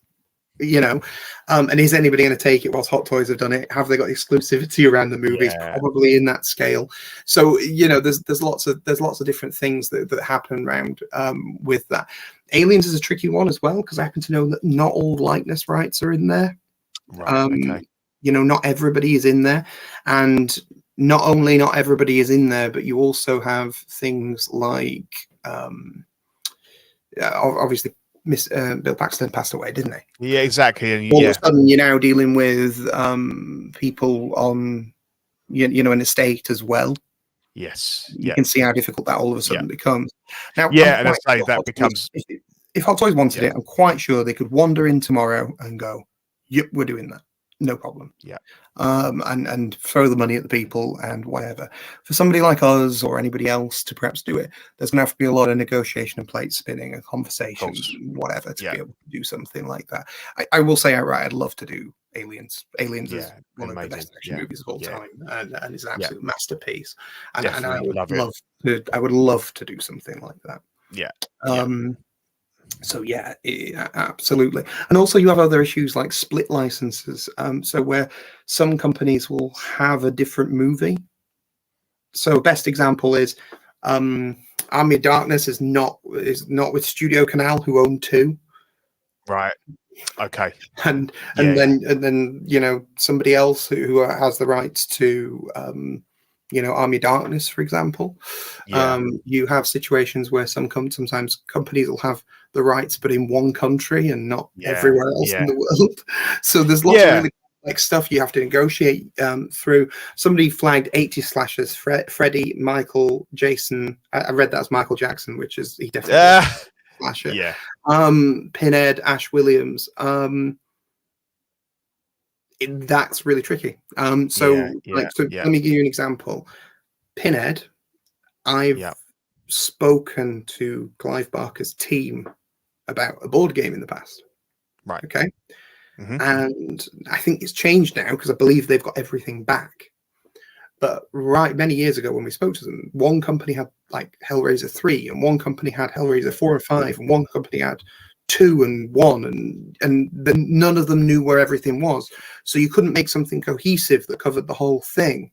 You'd have to like make a game that only references the 4th movie, for example, and you can see how difficult that could be unless you get all those people around the table. And then how much money is that going to cost? Is it viable? You see how difficult that sort of thing becomes. And I think we're all used to in the last 20, 30 years is when a movie starts, you don't just see one studio, you see 2, 3, 4, 5.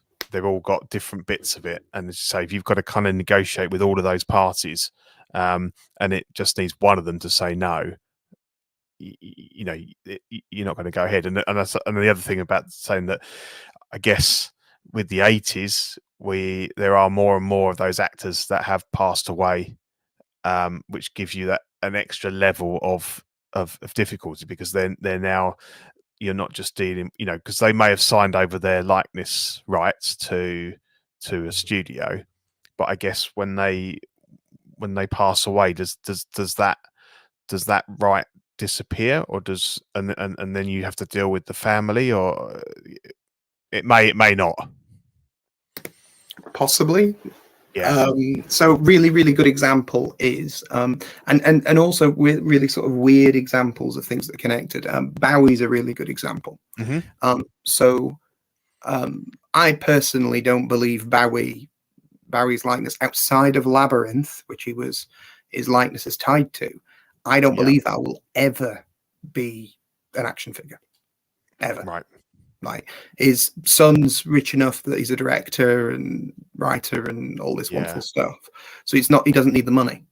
No. And the only thing, if memory serves, the Labyrinth was one of those sort of contractual faux pas that where his likenesses and all the rights were tied in. Right. Okay. Which is why we see stuff from that, but you don't see stuff from anything else. Yeah. No, that's really interesting. Mr. Masashi says here, do you think companies like Hot Toys need to slow down pre-order numbers? Seems like there are far more pre-orders these days than there used to be. I think they're playing a bit of catch up, aren't they? Right. Okay. I'm not going to speak ill of Hot Toys or anybody. No. But what I will say is, there is. Of course, there's going to be a lot more pre-orders because they've become a massive. The bigger a business gets, the more mouths there are to feed. Yeah. Okay? Which is why we try and operate really small and nimbly, because if something happens tomorrow and things are shut or whatever, there's an element of, with a small group of people, you can shift a little bit and you can say, look, there's a delay here, there's a delay there. For Hot Toys, that must be an absolute nightmare. You know what I mean? To think of all the factories, all the families, all the bills to pay, people to feed, shops to run, all that sort of stuff that they have to do as a company. Yeah. And to continue to operate, obviously they've got to have that money coming in, which is, it sounds negative as a robbing Peter to pay Paul thing. You're using the money from these pre-orders to pay for this production and pay for these salaries. Sounds like a sketchy way to run a business, but I guarantee you that's how every car manufacturer works. Yeah. That's how console manufacturer works. Anything like that. The pre-orders from this sale go into the development of this next thing. And it's why I regularly say to people, if you want a line to continue, order it, pre-order it, buy into it, because you're saying this line is worth my finance. Mm-hmm. And it's cool. It's cool that some things may be the most important thing to you in the world as an individual. But if you're the only one that loves it that much, if you're the one guy who's like going, I really want a Raziel from Soul Reaver, that's me. How many people are wanting that character from that PS1 game from 20 years ago? Yeah. Right. Now, when that gets rebooted and it's back in the zeitgeist again, that's probably a massive thing again. Like, look at, I imagine Capcom getting their door knocked down about Resident Evil 4 right now, because that game's a massive thing. Yeah, people are loving it. Yeah. So you look at that and you go, well, if it's in the thing, that's great for a smaller company. You can capture that thing. But with Hot Toys, you've got a situation where, they've got those 3 Ant-Man figures, or 4 Ant-Man figures, and they've teased MODOK. But will MODOK get made? I don't know. They're going to look at that based on how many people bought figures from the line and how much license fee they spent and how much time they develop those figures. Because if they're doing new molds and new parts and new tooling, it's really expensive. But if they're, if it's an Ant-Man that's reusing the same hands from the last one and the head sculpt from the Civil War one and this and that and the other, all of a sudden it's like, well, actually, we can afford to do that a little bit cheaper. Yeah. You've also got to remember that there is continually new blood in collectors, and there is continually people leaving the scene. Let's be real. When I started, the people I looked up to and would start to engage with in the community were people like Clipper King, Nenny D, Pete Leaney. I never spoke to him directly, but Sean Long was a thing back then. So and I guarantee that there's a lot of people in this space now that have no idea who I'm talking about. Yeah. You know what I mean? And so you see where that cycle, like Xenomorph, who used to do every Iron Man figure, Aliens figure. You see, there's that perpetual churn of people. So because of that, you can see where there's you can see where there's these things in place, and where actually doing a new Ant-Man figure might not be the most important thing to you as a collector, because you've been in the collecting 7, 10, 15 years, whatever. But somebody who's coming yesterday who can get access to an Ant-Man is quite important. Now, this is where we sort of, have drawn the line and said we don't do reissues. Yeah. Because it means that if you want to keep trading around and doing that stuff, that's fine. But it means we're always doing something new. Because I don't want to be in that space where you're saying I feel burnt out with Iconiq products. I want to continue moving and nimble to be doing something new and interesting. Doesn't mean we can't do a different version of a thing. We can, you said that before. Review, and Street Fighter 6 is around the corner. It looks completely different, and he's got a beard. Yeah. Well, maybe that's the thing that we'll look at in the future, but it's not something that will, that we're going to go back and keep churning out those Street Fighter 5 figures. Maybe Capcom won't want that in the future, or maybe there's some new blood that will want to come on the scene that will want to do those figures. Yeah. And I think everybody has the right to have a go and to do that. Yeah, I mean, I think from my personal point of view, I don't think there's an issue with pre-orders. Bring them on, have as many pre-orders as possible. Because for me, that's what keeps my interest. It's always, if without new products, the hobby stagnates. So give me as many pre-orders as possible. What I think the issue is delivering on those pre-orders. And obviously, as we know, something globally happened over the last few years, and it massively affected productivity and the ability to get things made, to get things shipped, all that. We understand that, and you've given us a real insight into that. And I think that we have seen, to go with the Hot Toys example, we have seen figure after figure after figure being released now because they're playing catch up. They need to catch up. They've still releasing Endgame figures, and that was out 4 years ago, and that's we're used to an 18-month, possibly 2-year turnaround on those figures anyway, but then that's been almost doubled. So I don't mind pre-orders, and there's a couple of pre-orders that a couple of figures they solicited today, which we'll talk about on the Star Wars show next week, which I will be pre-ordering because, and I know Star Wars probably is the one line that doesn't really need people to be hitting that PO to say, I want this line to continue, because it is such a massive beast and it is going to continue whatever happens. It's always got enough. But, if I know I'm very streamlined in my collecting now. And so I know if I definitely want a figure, I'll purchase order it. I don't see a problem with that. I would prefer to go with somewhere that will allow me to put down a smaller deposit, because some places, I'm not really comfortable with paying up sort of 50% up front anymore. It's kind of helped me out in some ways, because obviously that first 50% I paid was at a much better exchange rate than we're getting now, buying direct from Asia kind of thing. So I don't mind. Bring as many pre-orders as possible. Give us product, give us range, give us quality. I think that you've just got to have some control over what your purchase. When I see people and they say, I've got 50 figures on pre-order, I'm thinking, how on earth can you? That's a lot. If you're paying for it monthly, or you're worried that suddenly you're going to 2 or 3 figures are going to hit in a month, and you're going to have to decide what ones you can have. You need to have a level of control, and it's easy when you first come into the hobby, and you might have a bit of spare cash, to go a bit crazy. But the more the better, the more the merrier, I would say, from my point of view. I'm with you. I would always advise everybody, we're in a cost of living crisis at the moment in the UK, we say anyway, yeah. So I don't know how that is internationally. But I would say that never overstretch your means for action figures, and that's probably suicide to say that as a action figure maker and collectible. Buy your figures. Don't buy 50 figures and buy. Yeah, you don't need food, right? No. In all seriousness, I wouldn't want anybody to be in that position where they're not. Where they're not financially stable and stuff like that. These are an extra nicety to have, and it is very easy. And I fell into that trap before, where all of a sudden, and people always need to remember that after that Chinese New Year period, where those factories want to get everything out, is always coming every year. Yeah, so be prepared for that. January to end of March is always going to be fresh out. And you're always going to get loads of pre-orders appear all at the same time that you didn't expect. So always bank up that money. because it's important. Yeah. But never overstretch yourself. Pre-order what you can. I would recommend always, if you're going to pre-order a lot of stuff, spreadsheets are always good.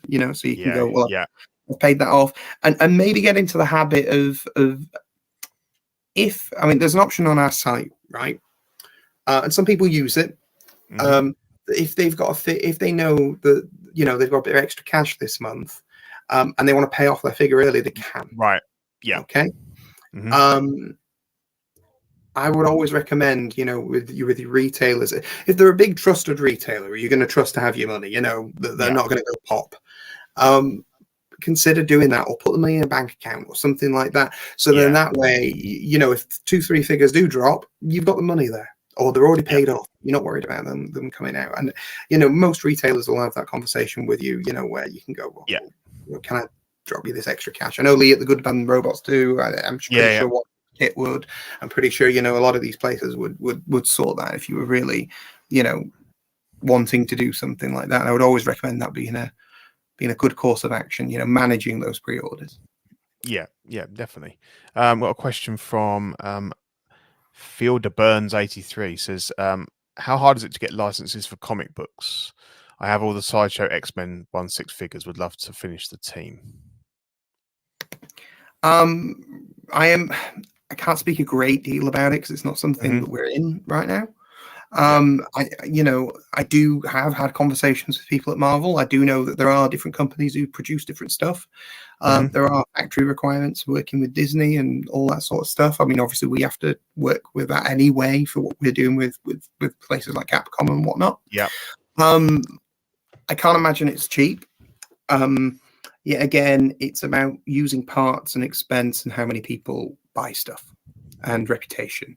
And it's yet again, I'm a massive comic book guy. I cannot stress to you how I got into 1/6 collecting because I was a Captain America fan pre-movie.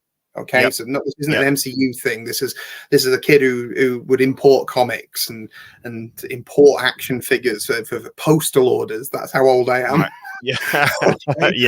So, you know what I'm talking about, Pete. You peel off the strip at the back of the comic and you tick which ones you want, and you would pay postal orders and send them in an envelope to Marvel or Diamond Comics or to whoever, and they would post them out to you. That's how hard it was to get comics. As a kid, or at least to get regular ones rather than ones you just turn up and find one. Yeah, of course. Yeah. So we're in a position now where obviously the MCU is massive. So the question is, do comic book figures sell as much as that? That's the first question. Yeah, they might. I mean, like places like Mesco do a really good job. I love my comic book Mesco collection. Yep. I would love to do something in that space as a huge comic nerd. It would be great. But how hard is it to get?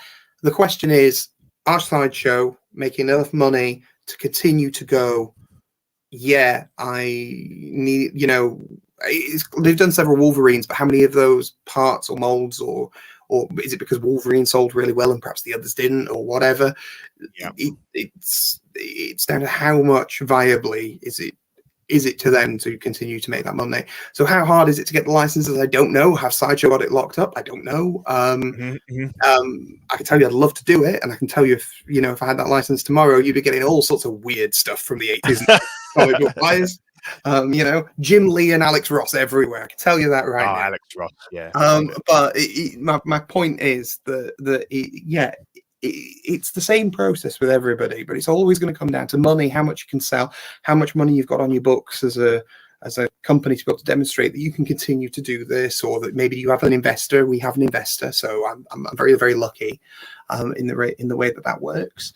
But it's very much around that perpetual thing, and have Sideshow sold enough to continue to do that. Like I imagine back in the day when they were absolutely churning Star Wars out. Like pre-Hot Toys. Yeah. They were absolutely smashing it. Yeah. And they were the only guys doing it, so they could make just anything they wanted and they knew it would sell.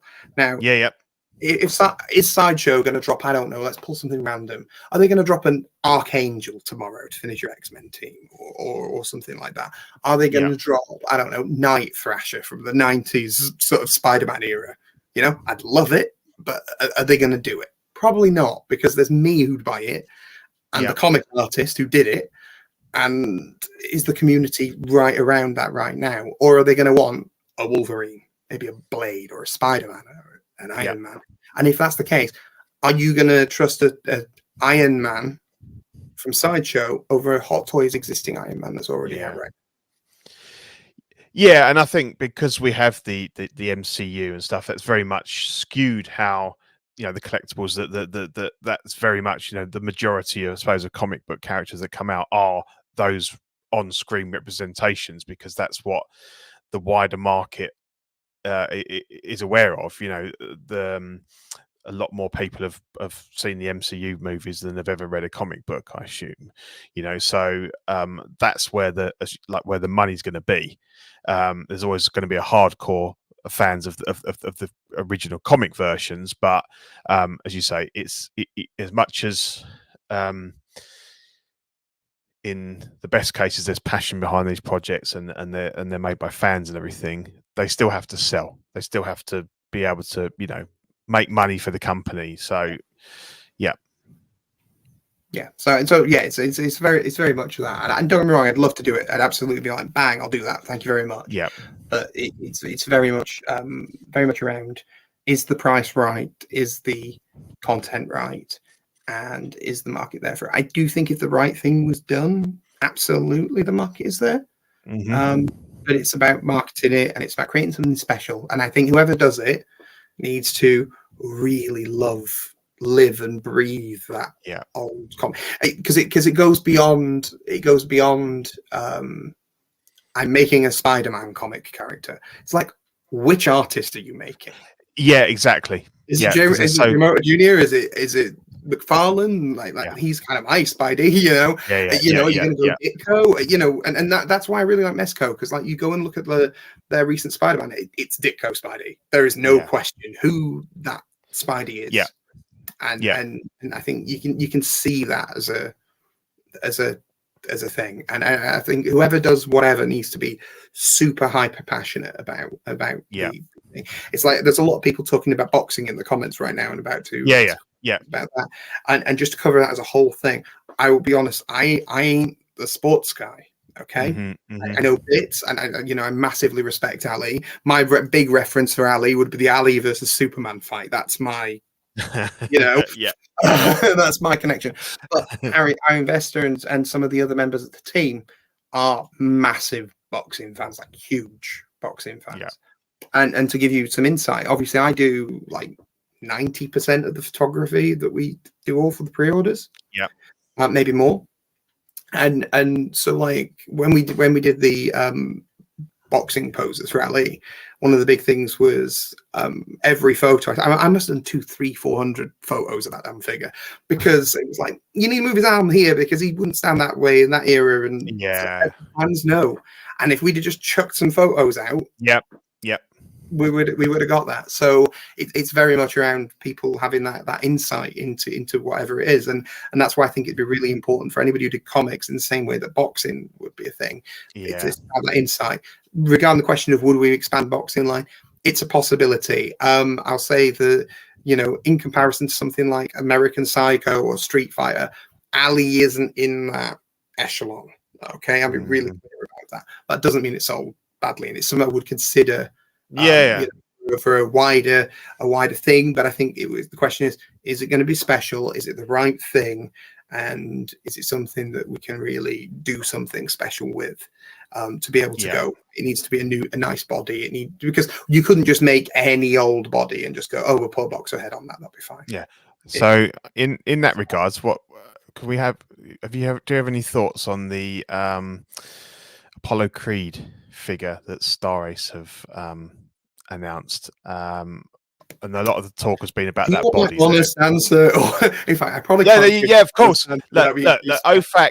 OFAC is known for its honest comments, and I think using a standard M35 is a mistake. Personally, agree. I think Warana did a nice job on the sculpt. You know, he's a lovely bloke, and I've got a lot of time for him. Absolutely.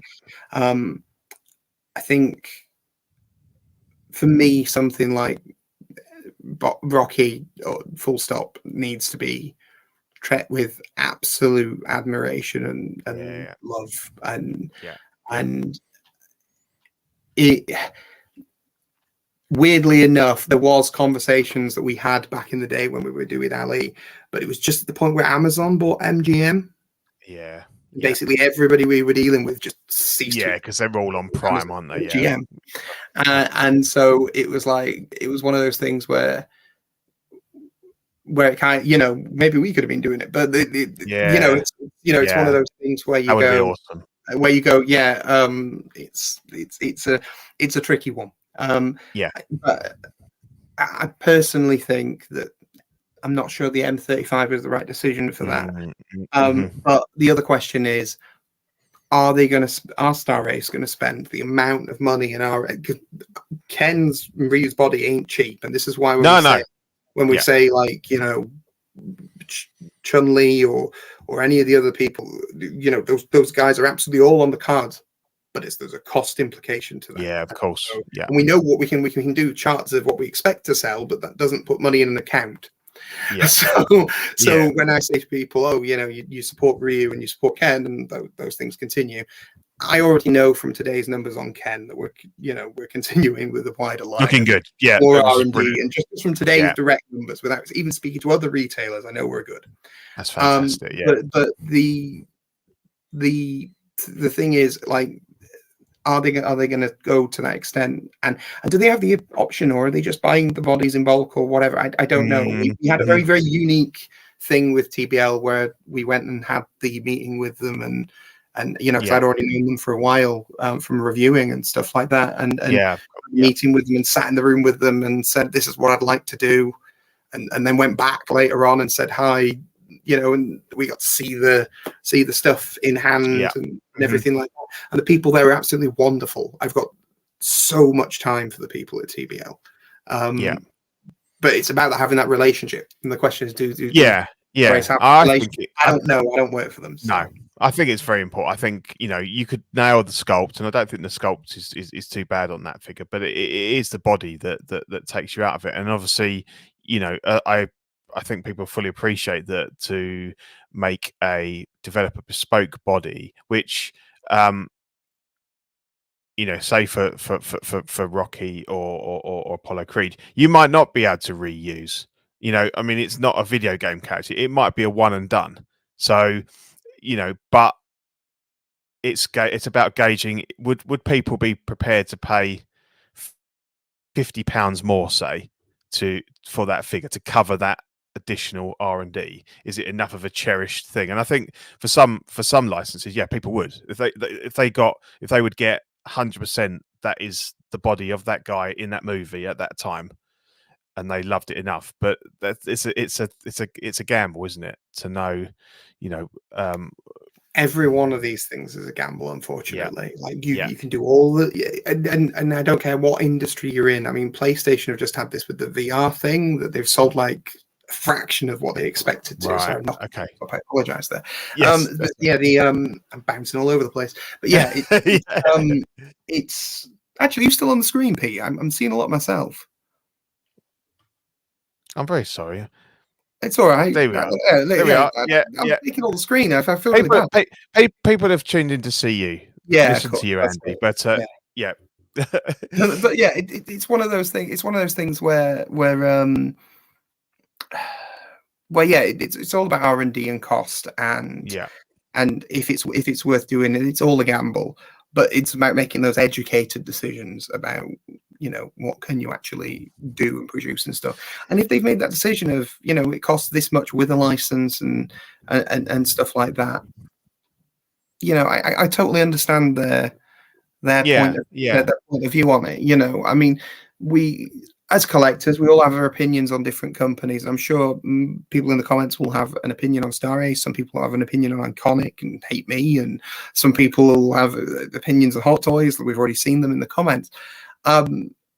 It's down to, at the end of the day, do you look at that figure and go, yeah, I want to buy it, and I want to buy what, you know, everybody's interested in, and if it financially works. There's a lot of plates to spin with that, and I do understand.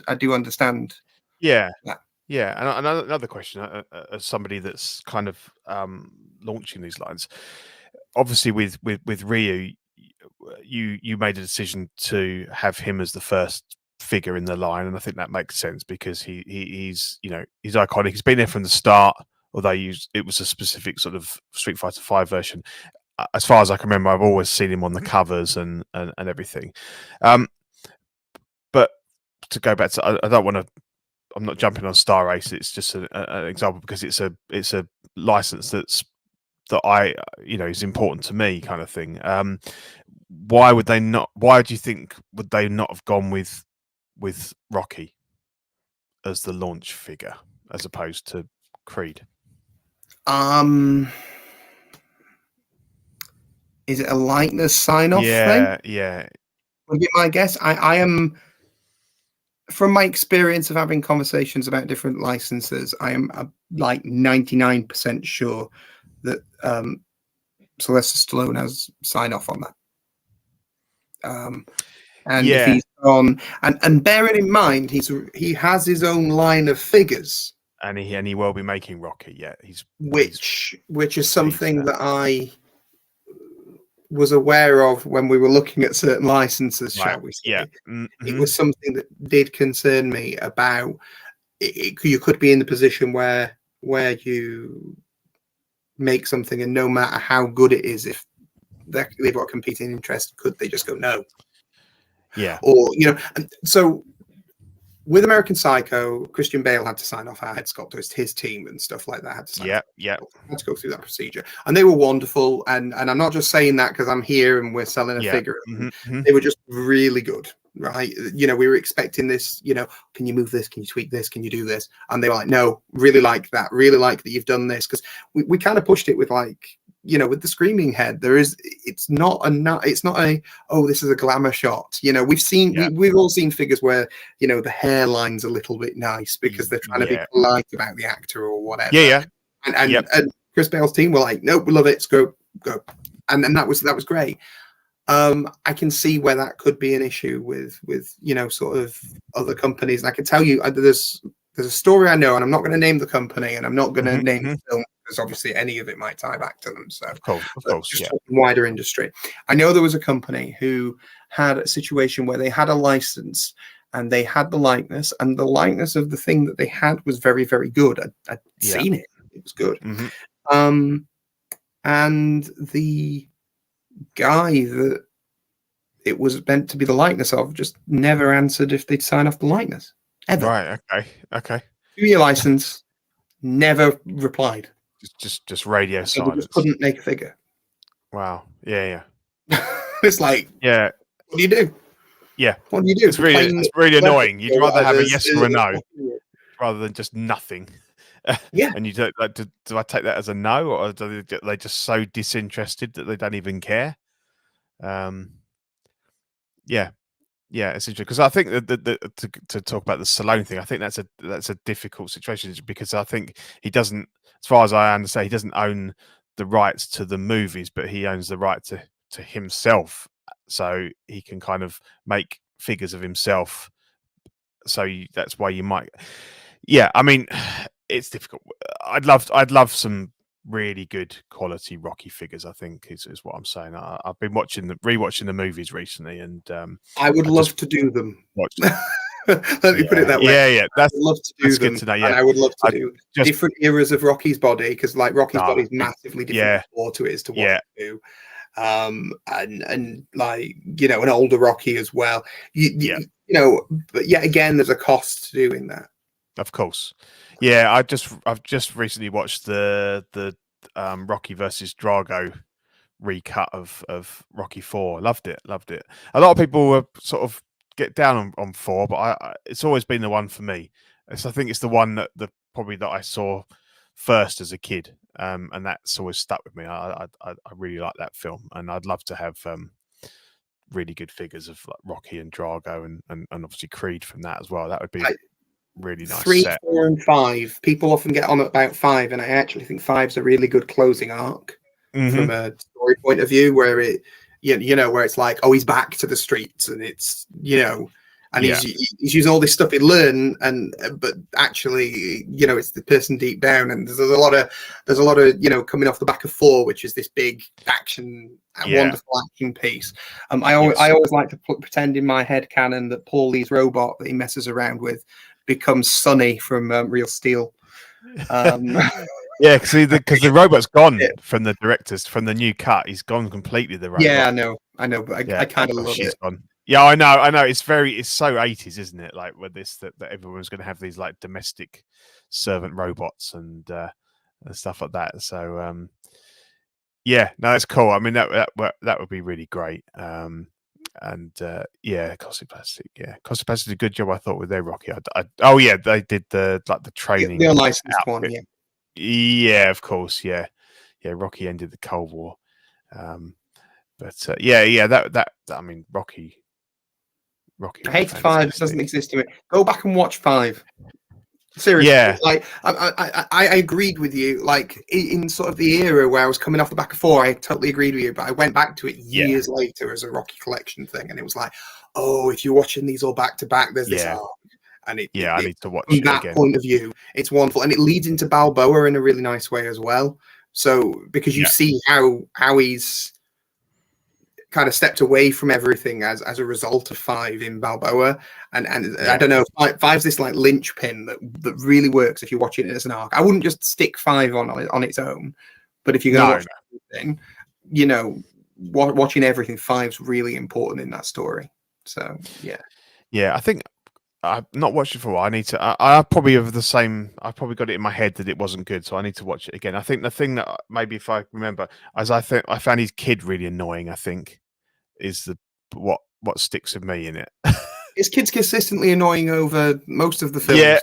like whichever actor it is, even when it's the guy from Heroes, he's still annoying and wants a slap. Yeah. It's very much, you know. I don't know. It's just worth watching. I totally would recommend going back off the back of watching 4. I really would. Yeah, no, definitely. I'm gonna need to watch that. So, well, I mean, we've this has been fantastic, Andy. We've been talking for quite a while, 2 hours now. Yeah, and it's been really brilliant. And I think in a way, it's a real shame Ian couldn't make tonight. But I think in a way that I've benefited, the listeners have benefited in the fact that we've kind of turned it into the Andy Iconiq Studios show. I feel a little bit bad about that, but you know. No, that's pretty. I mean, you know, that is good to me, mate. That's it's difficult. Sometimes you do the show and you feel like you're just, you know, because we do every 2 weeks. Sometimes you feel like you're not really announcing any new content because you're a week behind everybody else. You know, the things we would have talked about, we have our own views on them and stuff, but obviously they're not new. I think anytime we can get people like yourself from the industry on and everything and actually give us something, you know, I mean, it's worked out perfectly. Like when you messaged us the other week and said, you know, are you on the Thursday because you knew that Ken was being released. It's brilliant for us to have you on, and you know, to share as much as you do with us and give us an insight into like what it's like to have one of these companies and you know, the challenges and stuff. So don't certainly don't feel bad about taking it, because that's the dream for us.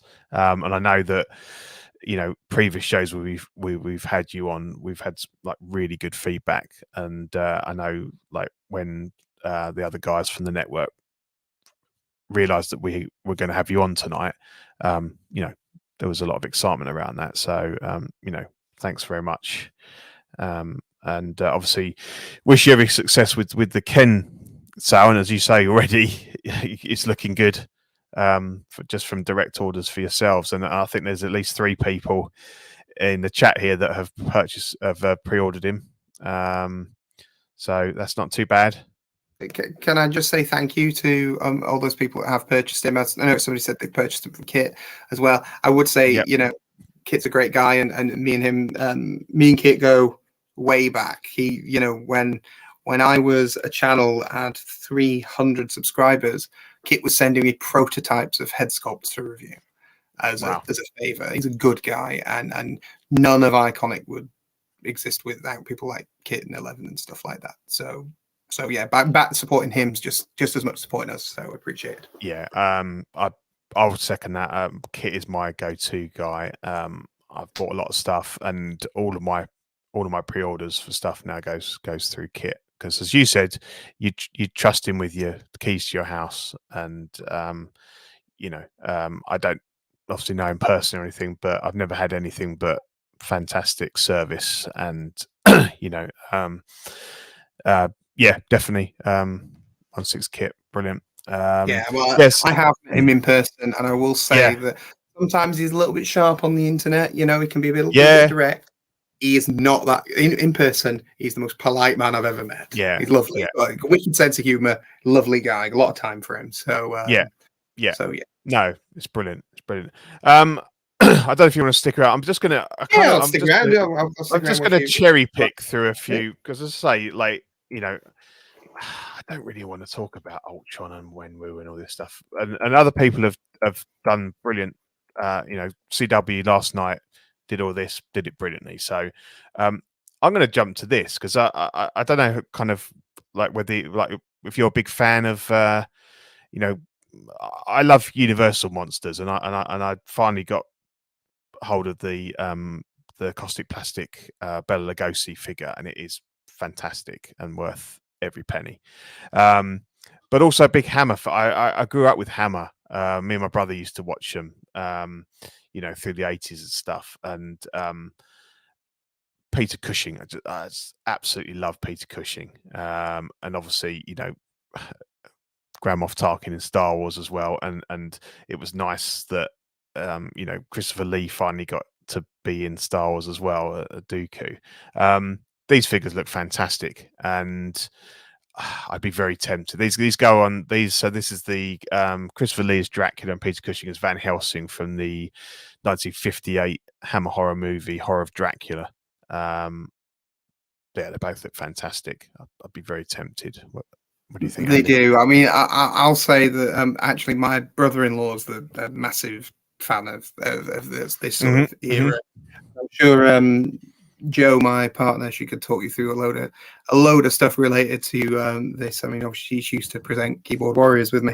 Yeah. She's very much her and her brother pretty much grew up on all of this stuff. I was the 80s guy who got all this. They grew up on all that. I will say, I also had the opportunity to speak to the guys at Hammer through some of the stuff that we do. Okay. And they're all lovely. They're all lovely to deal with. They're all lovely to just chat about. And again, it's really nice to speak to people who care about their legacy. Yeah, real passion. Yeah, exactly. It's not just, I'm here to make a quick buck off this thing. And everybody that I've dealt with from sort of KP and Infinite and any of the sort of artists and people who are involved over there, they're all ever so nice. And I don't. A lot of them, you'll see on the Iconiq posts, they post nice stuff about us, but it's very much the mutual respect thing along, within the industry, which is really, really nice. So it's nice to see, them doing some really cool work here. And I like how they do a lot of behind the scenes photography stuff. I don't have the luxury of that, because most of it's shot in my living room. So all you're going to see is, I need to be really honest. It's really not glamorous, guys. It's there's Ken and there's this and there's some baby bottles over there and there's a baby stroller over there. It's not glamorous compared to some of the behind the scenes. No, they do some great stuff, and obviously there's some great artists involved with these Caustic Plastic Infinite Studios pieces. So and I can certainly vouch for the Bela Lugosi, and I think what I learned from that was, if I truly want these, I'm going to pre-order them, because I did have a job getting hold of a Dracula, and I did pay over the odds to get hold of one. So I think it's that thing we were talking about earlier. If you think I want this, yes, back it. Look, think of it this way: with the pre-order things, I know 30 quid can be like a lot of money, or with some pre-order places and whatever. But if in the grand scheme of things, that's the amount that you're losing in comparison to what you would pay over the odds to secure it. Correct. And my view on it is that with in pretty much every case, if when it comes to it, that you've got this bill to pay off the figure, if you can physically release that funds for a short period of time, I would always recommend buying the figure and reselling it, because chances are you will get your money back and you'll get that £30 back. So only very rarely have I actually kind of just said, no, I'm not having that now, and let my NRD go. Most of the time, get the figure. Let's be real, Pete. I think you've been parting figures since I started in this community. Yeah. You know what I mean? Like when I had more hair, you were parting figures back then. So yeah, there's all sorts of. In fact, I cannot stress right now how little that there is in the community from the parting people. There's Craig Gant, who's a great guy for doing that sort of stuff. There's like you. Yeah.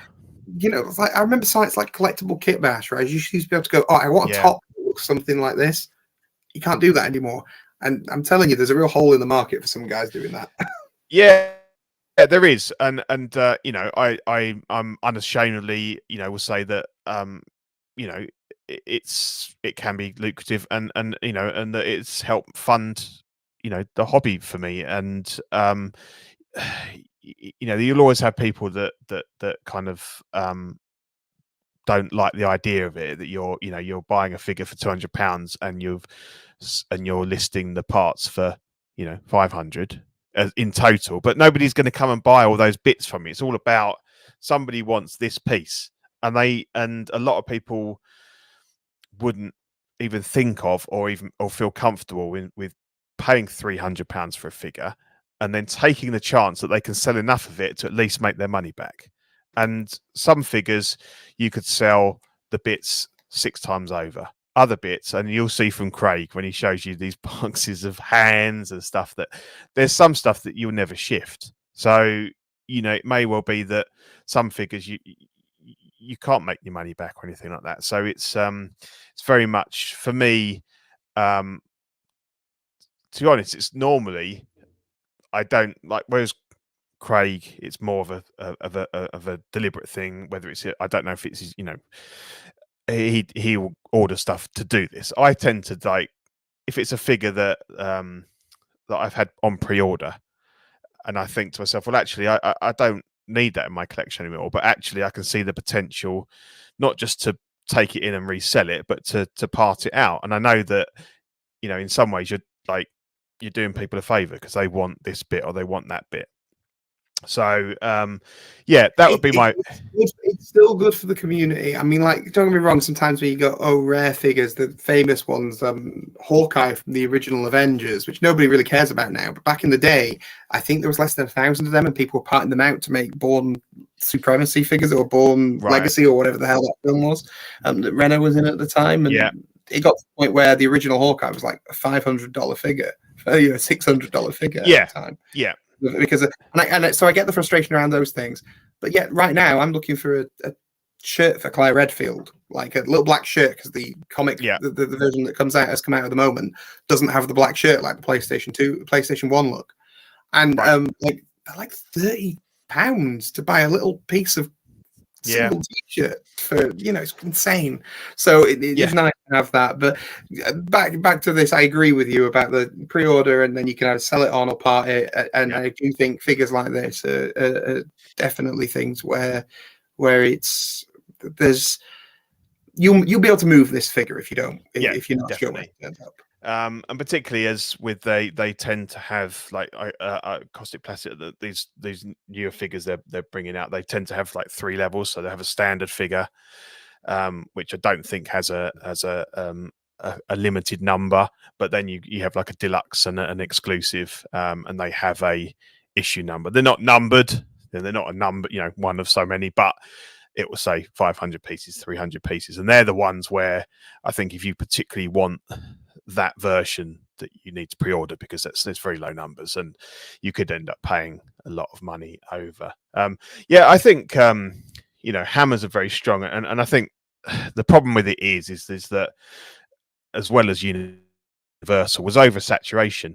They some of the early movies were fantastic, and I love the classic monsters of Universal, and these earlier, the horror of Dracula, the first one, the Curse of Frankenstein, were fantastic. But then as you got into like the 4th, 5th, 6th, 7th iteration, they just got a bit diluted, and and Christopher Lee wasn't playing Dracula anymore and things like that. So I think a lot of people's views of Hammer and Universal might be that they, remember the less successful ones, but I think where they did things well, they did things really well, and I would love to have these guys.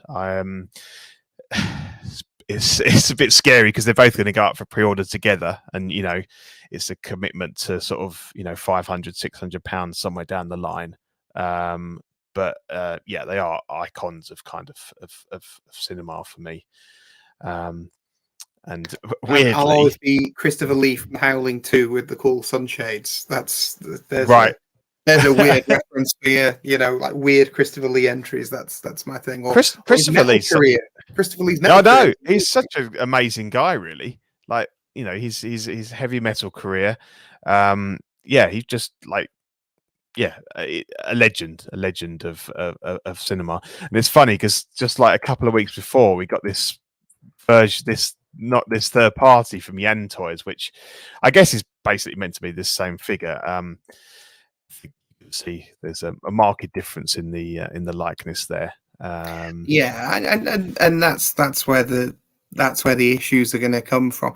Now, this is the point about third parties don't get the support that licensed property will get. This is not me having to go at third party, because everybody's got to start somewhere and whatever, and obviously you shouldn't rip off IP. You should do it, but everybody starts somewhere. Hot Toys start a third party, so let's exactly.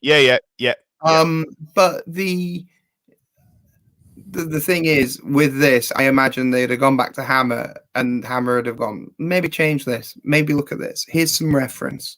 Here's some of this. And don't get me wrong, sometimes a sculptor will just nail it straight away. But there's other times where there might be a little bit of guidance, and maybe that could have elevated a piece like this if they'd gone that way. So it's just interesting that kind of these things tend to come around about the same time, and whether they know that this is coming and stuff like that. But these really. There's always a collective consciousness thing. I always use the example of Red and the Raid being made at the same time, opposite ends of the world, and the plot is virtually identical, but two people really had the same idea, and it's that whole butterfly effect thing.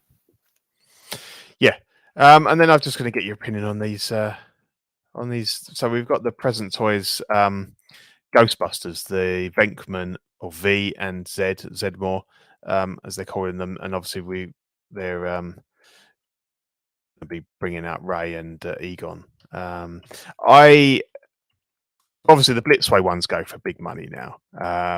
I had them. I owned them when they were new. They had their own issues with head sculpts and things like that, and I sold them on. They were a little bit big, a little bit over sort of 1/6 scale. So people have been chasing those Blitzway figures, and they brought out the Ecto one and everything. So it kind of makes sense that a third party, Present Toys, has kind of stepped in and making their own versions. I think refreshingly, they're not recasting the Blitzway sculpts. They appear to be different, and obviously they've got alternate sculpts as well, so they've all got kind of like an excited, screaming, sort of scared face. There was, I think, in these photos here, I'm not sure if these ones, but they were saying that some of the gear was Blitzway, including the packs. But obviously, I don't mind them. A lot of people have saying that they really don't like these, but I think these two guys went up for pre-order today. They're about $210 US, so I suppose about £180. Let me just share a little bit of insight. So I don't know the inner workings of Present Toys or anything like that. Have these been, obviously the sculpts are what they are. There is a thing called over sculpting. I don't know if you know about that. No. So over sculpting, give you a really good example. Do you remember when there was that big rush on Logan figures? Like everybody was doing a bearded Logan. Every third party was doing one. Every 2 days there was a new Logan figure. It got to the point where some people had released earlier, and then other people had got their sculpt and were modifying the original sculpt. Right. Okay. Make other ones, so then they could have the base of stuff and then reshape elements of it. So it's like it was easy ways of having a face and then modifying the mouth to drop them and stuff like that. Now, I'm not saying that's what they've done here. These could be the originals, but I'm just pointing out that it can be done to modify an original sculpt and change elements of it to create what you want to do. Now. These ones, I don't know. It could be a photography thing as well. I tend to find that a lot of the present toy stuff, when it comes out, they've done a really good job in production by the looks of things. Yeah, and the stuff looks markedly better than some of the pre-order photos. So then, is it a matter of, is it the photographer, or is it the protos were rougher than the actual production, or was there a rush to get these out because they knew a new licensed one's coming or whatever? There's a million things it could be. I'm not the biggest fan of the sculpts here. And obviously if they have used Blitzway's bits, that's for the backpacks and stuff like that, it's a bit naughty. The problem is there's a need that's not being fulfilled, where people obviously are chasing and need these Ghostbusters. Now, the bigger question is it because Blitzway just can't be bothered with figures anymore and they're doing the whole statue thing with Prime? And that's why they've not reissued them? Or, is the opportunity tied up with somebody somewhere? Is there a licensing or a likeness issue? Yeah, I've heard somebody saying that it could be. That someone else has got at the moment, they're filling a need because there's a void in the market, and it's one of the things I always say to licensors is there's a void in the market, somebody will fill it. Best you get in there, if you want a licensed version. I think that's the thing. If people are sleeping on licenses, it's an opportunity for a third party to kind of get in there, and obviously they can get these things to market a lot quicker because they don't have any of these contracts and clauses and stuff to get sorted before this thing hits the shelves. So that's part of their appeal as well. Toys released that knockoff American Psycho like a matter of days before we put ours out. Now I wonder if somehow they found out in the through the ether that we'd got it. But I'm more than quietly confident that that our stuff will be better received because of the amount of effort most definitely gone into it. So it's funny because I was looking at that figure the other day, and I don't think you got anything to worry about, mate. Well, no, I know, and I mean, I'm just excited for everybody to have this guy. So definitely, that's really cool. So the pre-orders for Winston and Peter Venkman went up today. Once its kit's got them, they're $210. So I think it's probably about 180 quid. I haven't actually run it through. And you got to bear, if you're basing it on OSK prices, he includes shipping and everything that he does. Exactly. So that's the thing. They're cheaper than that, but you're paying for like it being shipped across the world. Correct. So and I find kit's prices very good. And shipping's great. Shipping's fantastic. The packaging is brilliant and everything. And just the communication's excellent.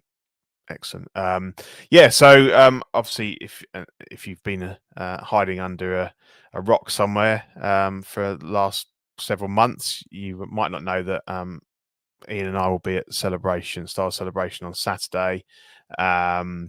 We have got the official OFAC podcast celebration stickers. We've got a large number of those, which if you can come and find us, and we will both be wearing t-shirts with this logo emblazoned on it. So if you can't remember what we look like, if you listen to us on the podcasts on the audio only, look for us wearing these. I don't suppose anybody else will be wearing them. We've got a load of stickers, so come up and talk to us and tell us that you subscribe to Collecting Weekly, and you're more than welcome to have one of these very sought after stickers. And Ian's going to Slave Leia, right? Yeah, of course he is. Yeah. That's where he is. He's going for the fit-in, right? Yeah, it's a long-standing dream of his, and I only agreed to go with him if that was the outfit that he was going to wear. So yeah, definitely definitely. I believe he's being shaved tonight as well, especially for the keeping the beard. Beside pre-ordering your products, what can we do to help Iconiq? Somebody's just said in the comments. There's the pre-ordering the products, absolutely. Obviously, spreading the word and sharing stuff that's always a thing. It's the little things, right? Obviously we've got the Kickstarter for the board game thing. There is a game called 1%, which is currently. Yeah, I was going to ask you about that. I've seen the adverts for that. Yeah, it looks really good. It's really good. It's really good. So this one, it's just a simple family game that's kind of got two stages. It's like a gambly element and like a how can I put it? Like a winner's row, kind of the game show kind of thing. You know where you where you would roll the big wheel in Price is Right. Yeah. Numbers. Yeah. 1% like that. You got to roll 2 dice and get 0-0 on it, which there is a 1% chance of on a 10-sided dice. Either name, so that's currently available on Amazon, and it's under 15 quid, I think. Little things like that, buying it, playing it with your friends go, I really like that game, point them in the direction, things like that. I'm gonna buy one. I keep meaning to buy it, and I am going to buy it after we've finished it. But yeah, little things like that help us massively, because it's not only that, it's wider awareness of the brand. So somebody who might not be interested in Evil Dead, Street Fighter, all that sort of stuff, the level of accessibility to purchase something that's £15 and enjoy it with their entire family, that's not something that's big and branded, is something that there could be an option. And who knows, if this is big and popular enough, maybe it's something that we could do, horribly gory versions of, or something sci-fi or whatever. Like you've got your little other versions of Monopoly. Well, there's other versions of other things that we can do. So $12.99 on Amazon is support, share, spread the word, and that helps us completely. But just doing what you're doing is helping, and so thank you very much.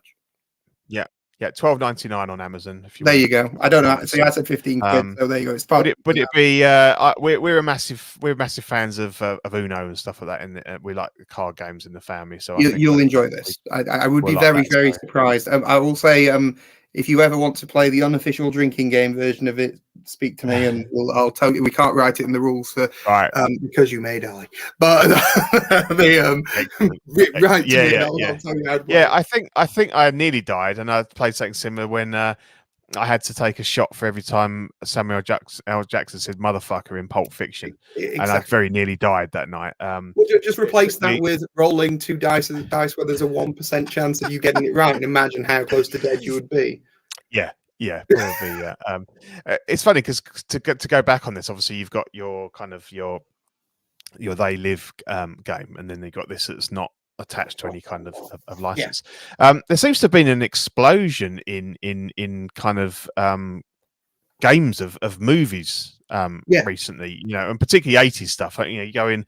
I was in a comic book shop just a couple of days ago, and there's the Back to the Future game, there's a ET game, there's a Jaws game, there's a so it seems to be something that's really exploded recently. There is absolutely, and there's a lot of there's some really good stuff out there. I would totally recommend, if you're trying to get into the market and trying to get into the looking at what's good and not good, there's a great thing called Board Game Geek, which is like this big massive database of all board games ever, and people who've played them and know rules and know what's wrong with stuff and all that sort of stuff. They're really good.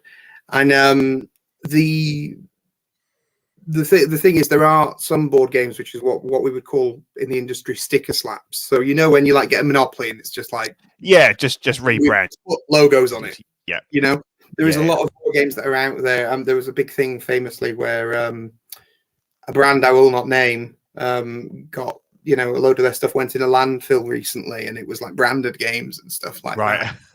and a lot of that is because whatever game's been created hasn't really been specifically made to be like super faithful to whatever that property is, which is why even if we were going to do like I was joking about 1%, but if we were going to do like a branded version of that, I'd want to do something that extended and made it more something related to the brand rather than just go in.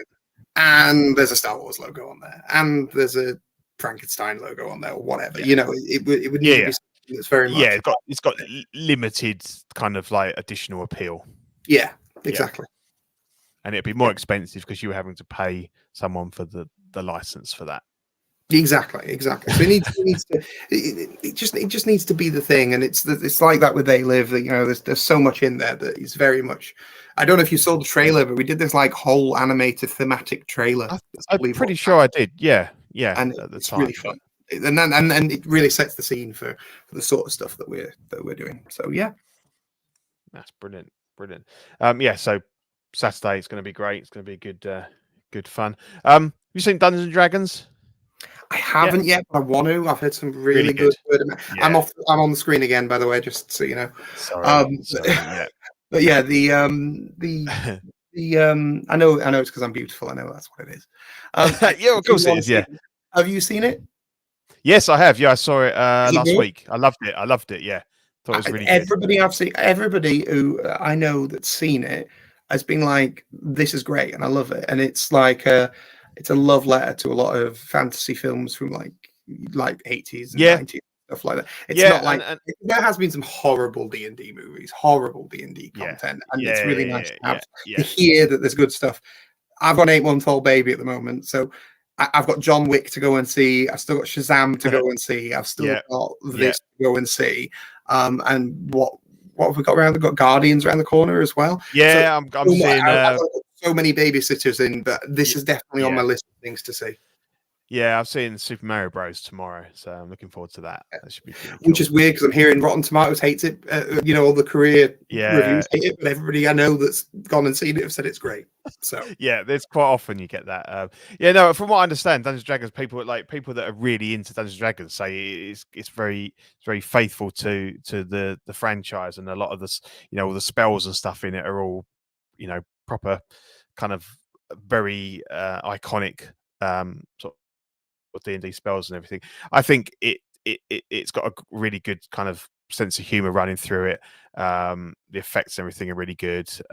It was just good fun. I went with my son. As I saw a gelatinous cube in the trailer, I was like, yeah. I love homework here. This is the thing. Yeah, love the gelatinous cube, and obviously there is a little cameo from the 80s crew from the cartoon. So that's cool. Wow, look, we are honoured. We've just had a visitor drop in on us. I was listening to you guys, and then I had to drive home, but now I'm here. Excited to be here. Hey Zach, how you doing? Pretty good. How's it going, Pete and Andy? It's been brilliant. We just damn good show so far. Yeah, it's been terrible. I've been shilling products like I'm on QVC. It's been, you've been TV. It's been great. None of that. You've been great. Yeah. I was saying to Andy, it's nice to, put some original content out, because quite often it can feel like you're kind of rehashing, albeit putting a different spin on it, but you're talking about the same products, the same things that other people talked about, and to have Andy on and to kind of, talk about his work and his products, but then to get his view on wider topics, it's just it's fire. It's great. It's great content. I want to actually re-air this tonight, because that way Andy doesn't have to say everything 10 times on 10 shows. Yeah. This has been a great interview. I don't want to mess up the flow, but yeah, this movie's awesome. I saw it this weekend. Yeah, I loved it. Yeah, brilliant, really good. I'm a big. I like Chris Pine. I think he's good. And yeah. Apart from Wonder Woman 84. Well, yeah, but then that doesn't get a pass. Everything else, fine. Yeah. Everybody's allowed one blemish on their career. That's it. Yeah. No, it is really good, and Mario Brothers tomorrow, so I'm looking forward to that, because it's my birthday tomorrow. So happy birthday! Thank you. So day out with the family to see that, so that'd be good. 25 again, yeah. Yeah, something like that. Yeah. Something like that. Yeah, definitely. So well, we've kind of you've joined us with all the. I mean, Zach, is there anything you want to ask Andy while you're on? Because obviously I'm just going to go through the kind of like the housekeeping. So yeah, I'm not sure if you got to this question earlier. I don't think that you at least as far as I heard, I didn't think that you did. I was on some work call, so maybe I missed it. But did you touch this one by chance? I know. Yeah. Oh, you did touch it. Okay. We didn't. No. Go for it. Sure. I think I asked in general about the only Ryu body issue I've seen was somebody who dropped it off a shelf themselves. And then they never messaged us directly. I just saw it in Facebook groups. Yeah, I got to say I'm very impressed because I know that's been my one reservation. Just in seamless bodies in general with any company, and I think all the poses that I've seen, all the crazy displays with Ryu so far, I honestly haven't seen a single report of a damaged body, and I think it's a testament to the research and development that you guys did going into it. I remember when you came on, maybe it was After Dark, you had said that you had done some really crazy poses with your sample bodies for like 2-3 weeks in a row, and nothing, you didn't really notice any degradation. So yeah, I think that's got to be a huge bout of confidence going into Ken. So I definitely just have to congratulate you guys on making a seamless body that isn't falling apart almost immediately, which a lot of companies are struggling with lately. Well, thanks for that. I mean, like, as well, there is something that's quite specific is the instructions. We've tried to be as really crystal clear with people. To say, well, look, make sure that you do this and that you relax it over a certain period of time, and that was something that was quite important to us. Talking about temperatures and stuff like that. Don't leave it in an extreme environment. I mean, like if you live in Vegas in the desert, maybe air condition your room. It's that sort of thing. So yeah, like we were talking about very early in the show, as long as you maintain your figures, and that goes for clothed figures as well, like we were talking about earlier on. Yeah. You're going to have a better long-lasting figure. No figure, no mannequin, no anything from any sort of real-life clothing that you wear is designed to hold the same position indefinitely. So it needs to go back to that relaxed position to maintain maintain itself. And I'd recommend that across anything. And people seem to be following the rules and doing as they're told. So I can't argue really. And it means that as a result, we'll get to continue to do wilder and wilder things with it and test the stuff as well to make sure that it's doing that. There's some stuff in pipeline I can't really talk about, but that follows the same ethos of testing and everything like that. So yeah. Sure, 100%. Yeah, congratulations. Yeah. I'm excited to see what you do with Dalsim. Yeah, there you go. I know a lot of people we do our award show every year, and a lot of people are thinking that the Ryu would be a nomination for that end of the year award. So congratulations, you guys are really doing a great job. If that happens, I'm privileged. I mean, to be honest, just the few people that said, "Oh, figure of the year," or this, this is important to me, or whatever. It's been huge. The people who said, "Oh, I never thought I'd have a 1/6 Ryu," or whatever, or people have never bought a Ryu figure before, or don't really do 1/6. I think one of the ones that always stood out to me was, D Amazing. He reviews Mesco. Yeah. So he got a Ryu, and I've heard from him and stuff like that every now and then he just goes back and messes with it, and apparently he doesn't do that with a lot of figures. And that for me, for somebody who's like in the churn of I have to review and post stuff every week, to be just hang on a second, I'm going to go and play with Ryu for not only that, but that his poses, that's what we're trying to engage with. Yeah, his poses are like the most extreme poses that like really push the limit, even for like Marvel Legends or Mezco or Mafex. Like, I mean, he really ratchets it up to 11 on his poses. So if he's telling you that, that's a huge vote of confidence for what you guys have been able to do. So that's awesome. Yeah, it's been a lot. It's been weird as well. I mean, like Mythbusters was a massive thing here, so to have Ryu on tested was insane as well. It was kind of a bit of a shock. Yeah, they've been really getting into our hobby a lot lately. So. Yeah, they have. Yeah, I think Norm's a collector. There's no question. Yeah. Because they just had the Batwing on, didn't they? Jazzy Batwing. Yep. That was cool. Right, okay. So let's time of the show to thank our wonderful Patreonies. We've got Ian CB, René Mendes, Eric Mariscal, Quinn Aguirre, King Louis, Mark Pearson, Paul Schreiber, Equan, Chris Valencerina, Ben Thomas, Chris Leddy, David Jones, Sam Gist, Dominator, Joao Brader, Thomas Clark, Eric Switzer, Six Guns Figs, Badfish, Toy Cartel, Danny Lee, Dini Martin, Stephen Crett, Big Fern, Susan Marroquin, Mark Phillips, Lisa Martin Bomonsky, Rick De Gregorio, John the Everyday Collector, Ricardo Valdez, Jose CZ, Owen Asusina, the illustrious Rayner, Alid Morgan, Takathu Wah, Derek Bezidzinski, Aris Portillo, Mark Randolph, Alvin J, Jazz Carroll, Joe Ridley, Pablo Meza, D-Rock, Matt Clevenger, Seth Tucker, CC3PO, Scott Smith, Don Maton, Jimmy James, Stephen Purchase, Sean Yahtzee, Scott Bradley, Stephen Rhea Stanley, Eddie Manzanares, Louis Bennett, Chip Perrin, Jimmy Hernandez, Gigi the Judgmental, and Brenton Palmer. Thank you all very much.